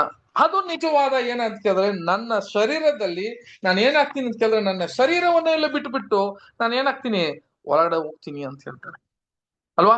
ಆ ಶರೀರವನ್ನು ಬಿಟ್ಟು ಹೋಗ್ತೀನಿ. ಅದೇ ಕ್ರಿಸ್ತನು ಆ ಮಾರ್ಗವನ್ನು ಏನ್ ಮಾಡಿದ್ರು ಅಂತ ಕೇಳಿದ್ರೆ ನಾವು ಅವತ್ತೇ ನೋಡಿದ್ದೀವಲ್ಲ, ಏನಾಯ್ತು ಅಂತ ಕೇಳಿದ್ರೆ ಆ ಒಂದು ದೇವದರ್ಶನ ಗುಡಾರದಲ್ಲಿ ಕ್ರಿಸ್ತನ ಒಂದು ಶಿಲುಬೆ ಮರಣವನ್ನು ಹೊಂದುವಾಗ ಆವಾಗ ಆ ಒಂದು ತೆರೆ 2ಆಗಿ ಹರಿದೋಯ್ತು ಅಂತ ಹೇಳುವಾಗ ಅದು ಪರಲೋಕದ ರಾಜ್ಯದಲ್ಲಿ ಏನಾಯ್ತು ಅಂತ ಕೇಳಿದ್ರೆ ಮನುಷ್ಯನು ದೂರವಾಗಿದ್ದ ಮನುಷ್ಯನನ್ನ ತಂದೆ ದೇವರು ಇವಾಗ ಆತನನ್ನು ಎಲ್ಲರನ್ನೂ ಅವ್ರನ್ನ ಸೇರ್ಸ್ಕೊಳ್ಳುವ ಒಂದು ಮನಸ್ಸಿಂದ ಕ್ರಿಸ್ತನ ದೇಹದಿಂದ ಆತನ ಶರೀರದಿಂದ ಆ ಒಂದು ತೆರೆ ಹರಿದೋಗಿರೋದು ನಾವು ನೋಡ್ತೀವಿ. ಇದು ನಮಗೆ 2ನೇ 3ನೇ ತೆರೆ ಒಳಗೆ ನಾವು ಹೋಗುವಾಗ ಸಹೋದರ ಸಹೋದರಿಯರೇ ಅಲ್ಲಿ ಏನಾಗುತ್ತೆ ಅಂತ ಕೇಳಿದ್ರೆ ಅದೇ ಪುನರ್ತನ ಇರುವಾಗ ಏನಂತ ಕೇಳಿದ್ರೆ ಸಹೋದರ ಸಹೋದರಿ, ಅದಕ್ಕೆ 10/10 ಅದು ಒಳಗೆ ಇರೋದು ಅಂತ ಕೇಳಿದ್ರೆ ಪರಿಪೂರ್ಣತೆಯ ಅಲ್ಲಿಗೆ ನಮಗೆ ಸಿಗ್ತದೆ ಅಲ್ವಾ. ಈ ಪರಿಪೂರ್ಣ ಸಿಗುವಾಗ ಇವಾಗ ನೀನು ಗೇಟ್ ಬಗ್ಗೆ ಇದು ಮಾತ್ರ ಹೇಳ್ಬಿಟ್ಟು ನಾನು ಮುಗಿಸ್ತೀನಿ. ಏನಂತ ಹೇಳುವ ಸೋದರ ಸೋದರಿಯರೇ, ಇಲ್ಲಿ ನೋಡ್ರಿ, ನೀವು ಇಲ್ಲಿ ನೋಡ್ದಂಗೆ ಹೊರಗಡೆ ಇದ್ದಿದ್ದಂತ ಬಾಕಲಲ್ಲಿ ಇದ್ದಂತ ಇಲ್ಲಿಗೆ 4 ಕಂಬಗಳು ಇತ್ತು. ಹೋದ್ವಾರ ನಾವು ಓದ್ಬಿಟ್ಟಿದ್ದೀರಿ. ಇಲ್ಲಿಗೆ ಆ ಪಿಕ್ಚರ್ ಅಲ್ಲಿ ನಾನು ತೋರಿಸ್ತಾ ಇದ್ದೀನಿ ನೋಡ್ರಿ, ನಿಮಗೆ 4 ಕಂಬಗಳು ಇತ್ತು. ಆದ್ರೆ 4 ಕಂಬ ಅಂತ ಹೇಳುವಾಗ ಈ 4 ಕಂಬದು ಬಂದು ಎಲ್ಲಿದೆ ಅಂತ ಹೇಳಿದ್ರೆ, ಹೊರಗಡೆ ಇರುವ ಬಾಕ್ಲಲ್ಲಿ 4 ಕಂಬದಲ್ಲಿ ತೆರೆ ಇತ್ತು. ಆ ತೆರೆ ಯಾರು ಅಂತ ನೋಡಿದೀವಿ ನಾವು ಅಂತ ಹೇಳಿದ್ರೆ, ಆ ತೆರೆ ಯಾರ್ರಿ? ಕ್ರಿಸ್ತನು. ನಮಗೆಲ್ಲ ಗೊತ್ತು, ಯಾಕಂದ್ರೆ 5ಕ್ಕೆ 20 100 100. ಹಾಗಾದ್ರೆ ಈ 4 ಕಂಬ ಏನಾಗಿರ್ಬೇಕು ಅಂತ ಹೇಳುವಾಗ, ಈ 4 ಕಂಬ ಏನ್ ಸೂಚನೆ ಮಾಡ್ತದೆ ಅಂತ ಹೇಳುವಾಗ, ಇದು ನೋಡಿ, ನಾನು ಮುಂಚೆನೆ ಹೇಳಿದ್ದೀನಿ, ಗ್ಯಾಲರಿ ಅಂತ ಹೇಳುವಾಗ ಒಂದು ಮ್ಯೂಸಿಯಂ ಅಂತ ಬರುವಾಗ ಮೊದಲು ಯಾರನ್ನ ಸ್ಟಡಿ ಮಾಡ್ಬೇಕಂದ್ರೆ ಕ್ರಿಸ್ತನ ನಾವು ಸ್ಟಡಿ ಮಾಡ್ಬೇಕಲ್ವಾ. ಆ ಕ್ರಿಸ್ತನ ಎಲ್ಲಾ ಭಾಗವನ್ನು ವಿಷಯವನ್ನು ಸ್ಟಡಿ ಮಾಡ್ಬೇಕು. ಇದು 4 ಕಂಬದ ಮೇಲೆ ನಿಂತಿದೆಯಂತ ಇರ್ತಾರೆ. ಹಂಗಾದ್ರೆ ಈ 4 ಕಂಬ ಏನು ಅಂತ ಯಾರಾದ್ರೂ ಒಂದು ಕ್ಲೂ ಕೊಡ್ರಿ ನೋಡೋಣ.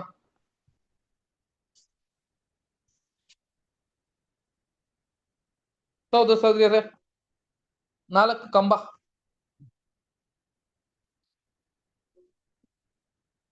ಬಹಳ ಮುಖ್ಯ. ದೇವರ ಒಂದು ಪ್ಲಾನ್, ಯೋಜನೆ, ಸಭೆ, ಕರೆಕ್ಟ್, ಲೋಕ. ಸರಿ. ಇದು 4 ಕಂಬ ನಾನು ಹೇಳ್ತೀನಿ. ಈಗ ಎರಡನೇದು ನೀವು ಕಂಡಿಡ್ರಿ ನೋಡೋಣ. ಈ 4 ಕಂಬ ಏನು ಅಂತ ಹೇಳಿದ್ರೆ, ಸಹೋದರ ಸಹೋದರರೇ, ಕ್ರಿಸ್ತನನ್ನು ನಾವು ಅರ್ಥ ಮಾಡಿಕೊಳ್ಳುವ, ಕ್ರಿಸ್ತನ ಮರಣ ಬಗ್ಗೆ, ಆತನ ಹುಟ್ಟಿದ್ದು ಬೆಳೆದಿದ್ದು, ಆತನ ಜನರೊಂದಿಗೆ ಇದ್ದು ಮಧ್ಯದಲ್ಲಿ ಇದ್ದು ಅವರು ಸುವಾರ್ತೆನ ಸಾರಿ, ಅವರು ಶಿಲುವೆ ಮರಣ ಹೊಂದು ಅವರು ಪುನರ್ತನ ಆಗಿರೋದು ಯಾವ ಪುಸ್ತಕದಲ್ಲಿ ಬರೆದಿದೆ? 4 ಪುಸ್ತಕಗಳಲ್ಲಿ ಗಾಸ್ಪೆಲ್. ಆ 4 ಪುಸ್ತಕಗಳೇ ಬಹಳ ಅದು ಒಂದು ಕಂಬ ಅಂತ ಹೇಳ್ತಾರೆ. ಈ 4 ಕಂಬಗಳೇ ಅದ್ರ ಮೇಲೆ ಅದು ಕಟ್ಟಿರುವ ತೆರೆ ಅಂತ ಹೇಳ್ತಾರೆ. ಹಂಗಾದ್ರೆ ಕ್ರಿಸ್ತನ ಬಗ್ಗೆ ನಾವು ಸ್ಟಡಿ ಮಾಡುವ ವಿಷಯಗಳು ಆ ಒಂದು ಗ್ಯಾಲರಿ ಎಲ್ಲಿದೆ ನಿಂತಿದೆ ಅಂತ ಹೇಳಿದ್ರೆ, ಸಹೋದರ ಸಹೋದರಿಯರೇ, ಆ ಕಂಬ 4 ಕಂಬ ಬಹಳ ಮುಖ್ಯ. ಯಾವ್ದ್ರಿ? ಮ್ಯಾಥ್ಯೂ, ಮಾರ್ಕ್, ಲೂಕ್, ಜಾನ್ ಅಲ್ವಾ, ಯೋಹನ, ಈ 4 ಕಂಬದಲ್ಲಿ ಆ ತೆರೆ ಇದೆಯಂತೆ. ಆ ತೆರೆ ಈಗ ನೋಡ್ಬೇಕಾದ್ರೆ ಸಹೋದರ ಸಹೋದರಿ, ಯಾವ್ದ ಮೇಲೆ ಆ ಕಂಬ ಯಾವ್ದ ಮೇಲೆ ನಿಂತಿದೆ ಅಂತ ನೋಡುವಾಗ, ಯಾವ್ದು ಕೀழே ಬಂದು ಆ ಕದಿಗಳು ಇದೆಯಲ್ಲ, ಏನ್ ಕದಿಗಳು ಇತ್ತು ಅದ್ರಲ್ಲಿ ಯಾರಾದ್ರೂ ಗೊತ್ತಿದ್ಯಾ? ಯಾವ ಗಾದಿಗಳು? ಯಾವ್ದು? ಗದಿಗೆ ಕಲ್ಲು, ಬೆಳ್ಳಿ ಗದಿಗೆ ಕಲ್ಲು. ಇಲ್ಲಿಯ ಬೆಳ್ಳಿ ಕದಿಗೆಗಳಿತ್ತ ಹೊರಗಡೆ? ಅಲ್ಲಿ ತಾಮ್ರ. ಇಲ್ಲಿ ತಾಮ್ರದಲ್ಲಿ ನಿಂತ. ಹಂಗಾದ್ರೆ ಕ್ರಿಸ್ತನು ಆತನ ಮನುಷ್ಯನಾಗಿ ಬಂದು ಮನುಷ್ಯನಾಗಿ ಹುಟ್ಟಿರುವ ವಿಷಯಗಳು ಎಲ್ಲವೇ ಕ್ರಿಸ್ತನು ಆ ತಾಮ್ರದಲ್ಲಿ ನಿಂತಿದ್ದಂತ ವಿಷಯವೇ ಇದ್ ಮೇಲೆ ಈ ತೆರೆ ಮೇಲೆ ಹಾಕಿದ್ದಿತ್ತು. ಇದರಲ್ಲಿ ಎಲ್ಲ ಗ್ಯಾಲರಿ ನೋಡ್ರಿ. ಮೊದಲು ಆ 4 ಪುಸ್ತಕನೇ, ಆ 4 ಪುಸ್ತಕದಲ್ಲಿ ಬರ್ದಿರುವ ನೋಡ್ಬೇಕಾದ್ರೆ ಅಪೊಸ್ತಲ ಪೌಲ್ ಎಷ್ಟು ಪುಸ್ತಕ ಬರ್ದಿದ್ದಾನೆ? ಅಪೊಸ್ತಲ ಪೌಲ್ 14 ಪುಸ್ತಕ, 14 ಪುಸ್ತಕ ಬರ್ದಿದ್ರಲ್ಲ ಸಹೋದರ ಸಹೋದರಿಯರೇ. ಎಲ್ಲಾ ಪುಸ್ತಕಗಳು ನೋಡ್ಬೇಕಾದ್ರೆ ಈ 4 ಪುಸ್ತಕಗಳೇ ಬಹಳ ಮುಖ್ಯ. ಇವದಿಂದ ಎಕ್ಸ್ಟ್ರಾಕ್ಟ್ ಮಾಡಿರೋದು. ಇದರಿಂದ ಇದರಲ್ಲಿ ಏನೆಲ್ಲ ಬೇಕೋ ಕ್ರಿಸ್ತನು ಮೊದಲೇ ಸ್ವಾಮಿ ರೂಪದಲ್ಲಿ ಆತನ ಒಂದು ಛಾಯದಲ್ಲಿ ಎಲ್ಲಾ ವಿಷಯದಲ್ಲಿ ಈ 4 ಪುಸ್ತಕದಲ್ಲಿ ಮಾತಾಡಿದ್ಮೇಲೆ ಇವಾಗ ಅಪೊಸ್ತಲರೆಲ್ಲ ಬಂದ ಮೇಲೆ ಸಹೋದರ ಸಹೋದರಿಯರೇ, ಆತನ ಒಂದು ಆ ಪ್ರಸಂಗ ಇದೆಯಲ್ಲ, ಯಾವ ಪ್ರಸಂಗ ರೀ? ಆ ಬೆಟ್ಟದ ಪ್ರಸಂಗ. ಆ ಪ್ರಸಂಗ ವಿಷಯಗಳೇ 14 ಪುಸ್ತಕ ಬರ್ದಿದ್ದಾರೆ. ಅದು ಒಂದ್ ದಿವಸ ನೋಡೋಣ. ಒಂದೊಂದು ವಿಷಯ ಕೂಡ 14 ಪುಸ್ತಕಗಳು ವಿಷಯಗಳು ಅದರಲ್ಲಿ ಬರ್ದಿದ್ರು ರೀ. ಅಂದ್ರೆ ಇದು ಎಷ್ಟು ಮುಖ್ಯ ನೋಡಿ. ಈ 4 ಪುಸ್ತಕ ಯಾರಿಗ್ ಗೊತ್ತಿಲ್ವೋ ಅವ್ರು ಅಪೊಸ್ತಲ ಪೌಲ್ ಹೇಳುವ ವಿಷಯಗಳು ಗೊತ್ತಾಗಲ್ಲ. ಈ 4 ಪುಸ್ತಕ ಯಾರಿಗ್ ಗೊತ್ತಿಲ್ವೋ ಹಳ ಒಡಂಬಡಿಕೆಯಲ್ಲಿ ಏನ್ ಬರ್ದಿದ್ದಂತೆ ಯಾರಿಗೂ ಗೊತ್ತಾಗಲ್ಲ. ಹಂಗಾದ್ರೆ ಈ 4 ಪುಸ್ತಕ ಬಹಳ ಮುಖ್ಯ. ಒಬ್ಬನಿಗೆ ಆ ಎಂಟರ್ ಆಗೋದಿಕ್ಕೆ ಅದೇ ಮೊದಲನೇ ಬಾಗಿಲು. ಇಲ್ಲಿಗೆ ಇನ್ನೊಂದು ಒಳಗಡೆ ಹೋದ ತಕ್ಷಣ ಇಲ್ಲಿಗೆ ಎಷ್ಟು ಸ್ತಂಭ ಇದೆ? ಇಲ್ಲಿ ಎಷ್ಟು ಕಂಬಗಳಿದೆ? ಇಲ್ಲಿ 5 ಇದೆ ಬ್ರದರ್. 5 ಇದೆ. ಎಲ್ಲಿ? ಇಲ್ಲಿ 5 ಬಂದ್ಬಿಡ್ತಲ್ಲ. ಅಲ್ವಾ?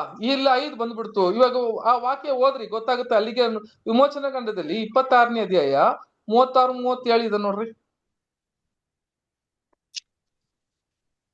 ಆ ಪರದೆ ತೂಗಿಸುವುದಕ್ಕಾಗಿ ಜಾಲಿ ಮರದಿಂದ 5 ಕಂಬಗಳನ್ನು ಮಾಡಿಸಿ ಚಿನ್ನದ ತಗಡುಗಳನ್ನು ಹೊದಿಸಬೇಕು. ಸಾಕು, ಅವುಗಳ ಇವಾಗ 5 ಕಂಬಗಳು ಸಾಕು ಇಷ್ಟ. 5 ಕಂಬಗಳನ್ನು ಮಾಡಿಸ್ಬೇಕು ಅಂತ ಹೇಳಿದ್ರು. ಈಗ ಅಲ್ಲಿಗೆ ನೋಡುವಾಗ ಕಂಬಗಳಲ್ಲಿ ಏನಾಯ್ತು, ಆ ತೆರೆ ಇತ್ತು. ಇವಾಗ ಇಲ್ಲಿ 5 ಕಂಬಗಳ ಮೇಲೆ ಇದೆ. ಹಾಗಿದ್ರೆ ಇದು 5 ಕಂಬಗಳ ಮೇಲೆ ಇದೆಯಲ್ಲಪ್ಪ, ಇದು ಏನಂತ ನಾವು ಹೇಳೋದು? 5 ಕಂಬ ಅಂತ ತಗೊಳಕ್ಕಾಗುತ್ತಾ? ಅಲ್ಲಿ ನಂಬರ್ ಹಾಕಿದ್ದನ್ನ ನೋಡ್ರಿ, ಏನ್ರಿ ಅದು?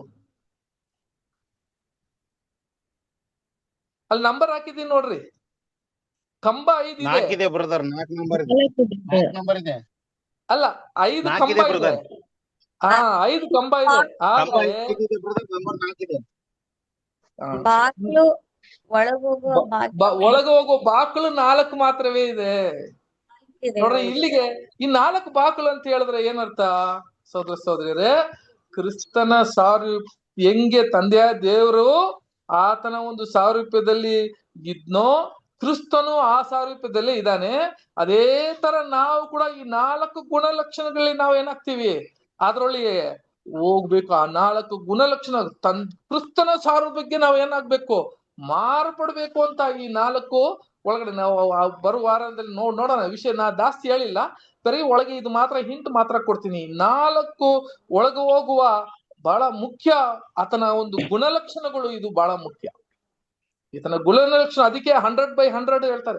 ಅಲ್ಲಿ 3 ಇಟ್ರೆ ಕೂಡ 4 ಇಟ್ರೆ ಕೂಡ ಇಲ್ಲಿಗೆ 100 ಬಂತು. ಇದು ನಮಗೆ ಈಗ ಮೇಲಾದ ಒಂದು ಕರೆ.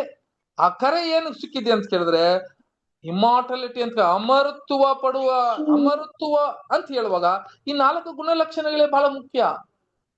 ಈ 4 ಗುಣಲಕ್ಷಣದೊಳಗೆ ನಾವೇನಾಗ್ತೀರಿ ಅಂತ ಕೇಳಿದ್ರೆ ಸಹೋದರ ಸಹೋದರಿಯರೇ, ನಾವು ಬರ್ತೀವಿ ಅಂತ ನೋಡ್ತೀವಿ.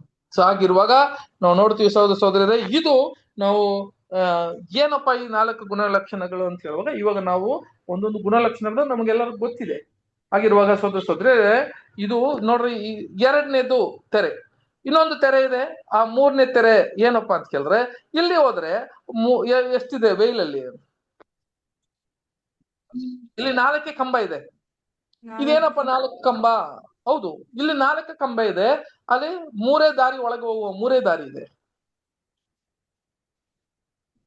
ಇದು ನೀವು ಯೋಚನೆ ಮಾಡಿ ಇಡ್ರಿ. ಕೊನೆಗೆ ನಾನು ಇದನ್ನ ಏನ್ ಮಾಡ್ತೀನಿ ಅಂತ ಕೇಳಿದ್ರೆ, ಇದನ್ನ ಯೋಚನೆ ಮಾಡಿ ಇಡ್ರಿ ನೀವು. ನಾನು 2 ನಿಮಗೆ ಹಿಂಟ್ ಕೊಟ್ಟುಬಿಟ್ಟೆ. 1 ಕಂಬ ಏನಂತ ಕೇಳಿದ್ರೆ ಅದು 4, ಅದು ಕ್ರಿಸ್ತನ ಒಂದು ಬರೆದಿರುವ ಪುಸ್ತಕ. ಅದರಲ್ಲಿ ನಾವು ತಿಳ್ಕೊಂಡಿರೋ ಒಂದು ಮೇಲಾದ ಕರೆ ಏನಂತ ಕೇಳಿದ್ರೆ ಆ 4 ಗುಣಲಕ್ಷಣಗಳು, ಕ್ರಿಸ್ತನ ಒಂದು ಗುಣಲಕ್ಷಣಗಳು, ತಂದೆಯ ದೇವರ ಗುಣಲಕ್ಷಣಗಳು ಅಂತ ನೋಡಿದೀವಿ. ಸಹೋದರ ಸಹೋದರಿಯರೇ, ಇಲ್ಲಿಗೆ ನಾವು ಎಲ್ಲಿಗೆ ಬರೋಣ ಅಂತ ಕೇಳಿದ್ರೆ, ಇವತ್ತು ಪಾಠಕ್ಕೆ ನಾವು ಕೊನೆಗೆ ಒಂದು ವಿಷಯ ಬಂದ್ಬಿಡೋಣ. ಏನಂತ ಕೇಳಿದ್ರೆ, ಈ ದೇವದರ್ಶನ ಗುಡಾರ ಅಂತ ಬರುವಾಗ ಇದರಲ್ಲಿ 3 ಭಾಗವಿತ್ತು. ಏನೆಲ್ಲ ಇತ್ತು ಅಂತ ಕೇಳಿದ್ರೆ, ಮೊದಲು ಹೊರಗಡೆ ಇದ್ದಂತ ಅಂಗಳದಲ್ಲಿ ಇದ್ದಂತ ಒಂದು ಮಾರ್ಗ, ನಾನೇ ಮಾರ್ಗವು, ನಾನೇ ಸತ್ಯವು, ನಾನೇ ಏನ್ರಿ ಜೀವವು ಅಂತ ಹೇಳುವಾಗ 3 ಆ ಮಾರ್ಗ ಇದ್ದಿದ್ದಂತ ಅದೇ ಒಂದು ವಿಷಯ ಎಲ್ಲಿ ಕೂಡ ನಾವು ನೋಡ್ತೀವಿ ಅಂತ ಕೇಳಿದ್ರೆ ಸಹೋದರ ಸಹೋದರಿಯರೇ, ಇಲ್ಲಿಗೆ ಬ್ರದರ್ ಬರೀತಾರೆ, ಎಲ್ಲಿ ನೋಡ್ತೀವಿ ಅಂತ ಹೇಳಿದ್ರೆ ಆ ಪಿರಮಿಡ್ ಅಲ್ಲಿ. ನೋಡ್ರಿ, ಪಿರಮಿಡ್ ಅಲ್ಲಿ ನೋಡ್ಬೇಕಾದ್ರೆ ಇವಾಗ ನಾನು ಒಂದು ಪಿಕ್ಚರ್ ಹಾಕಿದ್ದೀನಿ ನಿಮಗೆ, ನೀವು ನೋಡ್ತೀರಾ ಇಲ್ಲಿಗೆ. ಅಯ್ಯೋ ಜಾಸ್ತಿ ಟೈಮ್ ಆಯ್ತು, ಆದ್ರೆ ಕೂಡ ಸಹೋದರ ಸಹೋದರಿಯರೇ ಬೇಗ ಮುಗಿಸ್ತೀನಿ. ಇದನ್ನ ನನ್ನ ಮನಸ್ಸಲ್ಲಿ ಇಟ್ಕೊಳ್ರಿ. ನೋಡ್ರಿ, ಇಲ್ಲಿಗೆ ಸಹೋದರ ಸಹೋದರಿಯರೇ ಏನಿದೆ ಅಂತ ಕೇಳಿದ್ರೆ ಆ ಒಂದು ಪಿರಮಿಡ್ ಇದೆ. ಆ ಪಿರಮಿಡ್ ಅಲ್ಲಿ ಇವಾಗ ನೋಡ್ರಿ 3 ಭಾಗವು ಇಲ್ಲಿ ಇನ್ನೂ ತೋರಿಸ್ತಾ ಇದ್ದಾರೆ.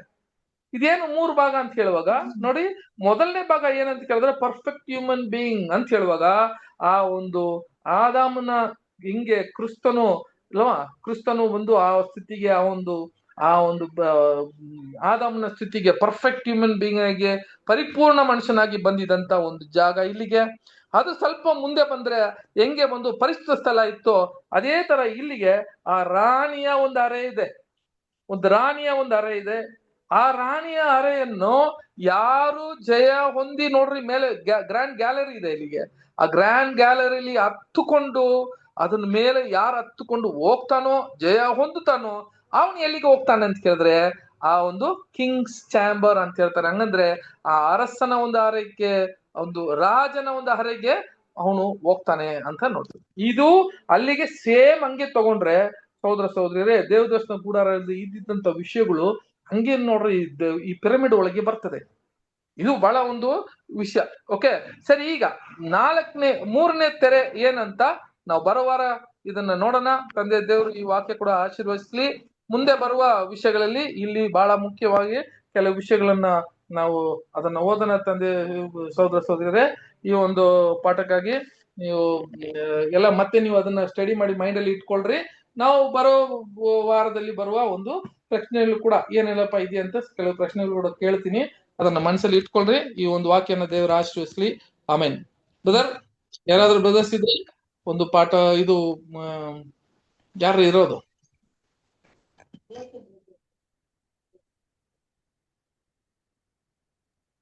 ಸಂತೋಷ್ ಬ್ರದರ ಪ್ರಾರ್ಥನೆ ಮಾಡ್ರಿ. ಇವ್ರು ಇದಾರೆ, ಮನೋ ಬ್ರದರ್, ಮೋಹನ್ ಬ್ರದರ್ ಇದಾರೆ. ಮೋಹನ್ ಬ್ರದರ್ ಪ್ರಾರ್ಥನೆ ಮಾಡಿ. ಬ್ರದರ್ ಪ್ರಾರ್ಥನೆ ಮಾಡಿಕೊಳ್ಳೋಣ. ಕೇಳಿಸ್ತಾ ಬ್ರದರ್ ನಂದು? ಪ್ರಾರ್ಥನೆ ಮಾಡಿಕೊಳ್ಳೋಣ. ಸರ್ವಶಕ್ತನು ಮೌನತನು ಸರ್ವ ಸೃಷ್ಟಿಗೆ ಯಜಮಾನ ಆಗಿರ್ತಕ್ಕಂತ ಪರಲೋಕದ ಜೀವಳ ನಮ್ಮ ತಂದೆಯಾದ ದೇವರೇ, ಮತ್ತೊಂದು ಆರ್ಥ ನಿನಗೆ ಕೃತಜ್ಞತೆಯನ್ನು ಸಲ್ಲಿಸ್ತೇವೆ. ಈ ಸಂಜೆ ವೇಳೆಯಲ್ಲಿ ತಂದೆಯಾದ ದೇವರೇ, ಜಾನ್ ರೋಡ್ ಬ್ರದರ್ ಅವ್ರ ಮೂಲಕ ಅನೇಕ ಮತ್ತು ವಿಷಯಗಳನ್ನು ನಮಗೆ ತಿಳಿಪಡಿಸಿದಿರಿ. ನಿಮಗೆ ಸ್ತೋತ್ರ. ಅವ್ರಿಗೆ ಕೊಟ್ಟಂತ ಜ್ಞಾನಕ್ಕಾಗಿ ನಿಮಗೆ ವಂದನೆಗಳು ಸಲ್ಲಿಸ್ತೇನೆ. ಇನ್ನೆಚ್ಚಾದ ಜ್ಞಾನದಲ್ಲಿ ಅವ್ರನ್ನ ನಡೆಸ್ರಿ. ಅವರ ಮೂಲಕ ನಾವು ಇನ್ನೂ ಅನೇಕ ವಿಷಯಗಳನ್ನು ಕಲೀಲಿಕ್ಕೆ ನಮಗೆ ಸಹಾಯ ಮಾಡ್ರಿ. ಮತ್ತು ಸೇರಿ ಬಂದಿರತಕ್ಕಂಥ ಎಲ್ಲಾ ಸಹೋದರ ಸಹೋದರಿಯರನ್ನು ಅವರೆಲ್ಲರನ್ನು ಕೂಡ ನೀನು ಅದ್ಭುತಕರವಾದ ರೀತಿಯಲ್ಲಿ ನಡೆಸ್ರಿ. ಹೊಸ ವರ್ಷದಲ್ಲಿ ನಾವು ಎಲ್ಲರೂ ಸೇರಿ ನಿನ್ನ ವಾಕ್ಯಗಳನ್ನು ಕಲಿತು ಅವಳು ಇನ್ನೊಬ್ಬರಿಗೆ ಹೇಳಕ್ಕಾವಂತ ಜ್ಞಾನದಲ್ಲಿ ನಮ್ಮ ನಡೆಸ್ಬೇಕೆಂದು ಬೇಡ್ಕೊಳ್ತೇವೆ. ಹಾಗೆ ಮಾಡಿದಕ್ಕಾಗಿ ನಿಮ್ಗೆ ಸ್ತೋತ್ರ. ಈ ರಾತ್ರಿ ಸುಖರ ನಿದ್ರೆಯಲ್ಲಿ ನಮ್ಮ ನಡೆಸ್ರಿ. ನಾಳಿನ ಒಂದು ಹೊಸ ದಿನ ನೋಡುವಂತ ಭಾಗ್ಯ ನಮ್ಗೆ ಕೊಡ್ಬೇಕೆಂದು ನಿನ್ನ ಒಬ್ಬನೇ ಏಕೈಕ ಕುಮಾರ ನಮ್ಮ ರಕ್ಷಕನು ನಮ್ಮ ಒಡೆಯನಾದ ಯೇಸು ಕ್ರಿಸ್ತನ ಹೆಸರಿನಲ್ಲಿ ಪ್ರಾರ್ಥಿಸಿ ಬೇಡಿ ಹೊಂದಿದ್ದೇವೆ ನಮ್ಮ ಪರಲೋಕದ ಜೀವಳ ನಮ್ಮ ತಂದೆಯಾದ ದೇವರೇ. Amen. Thank you brother. Thank you sister. ಎಲ್ಲ ಸಿಸ್ಟರ್ಗೂ ಎಲ್ಲ ಬ್ರದರ್ಗೂ thank you so much. Good night brother. Good night. ನಮಸ್ತೆ.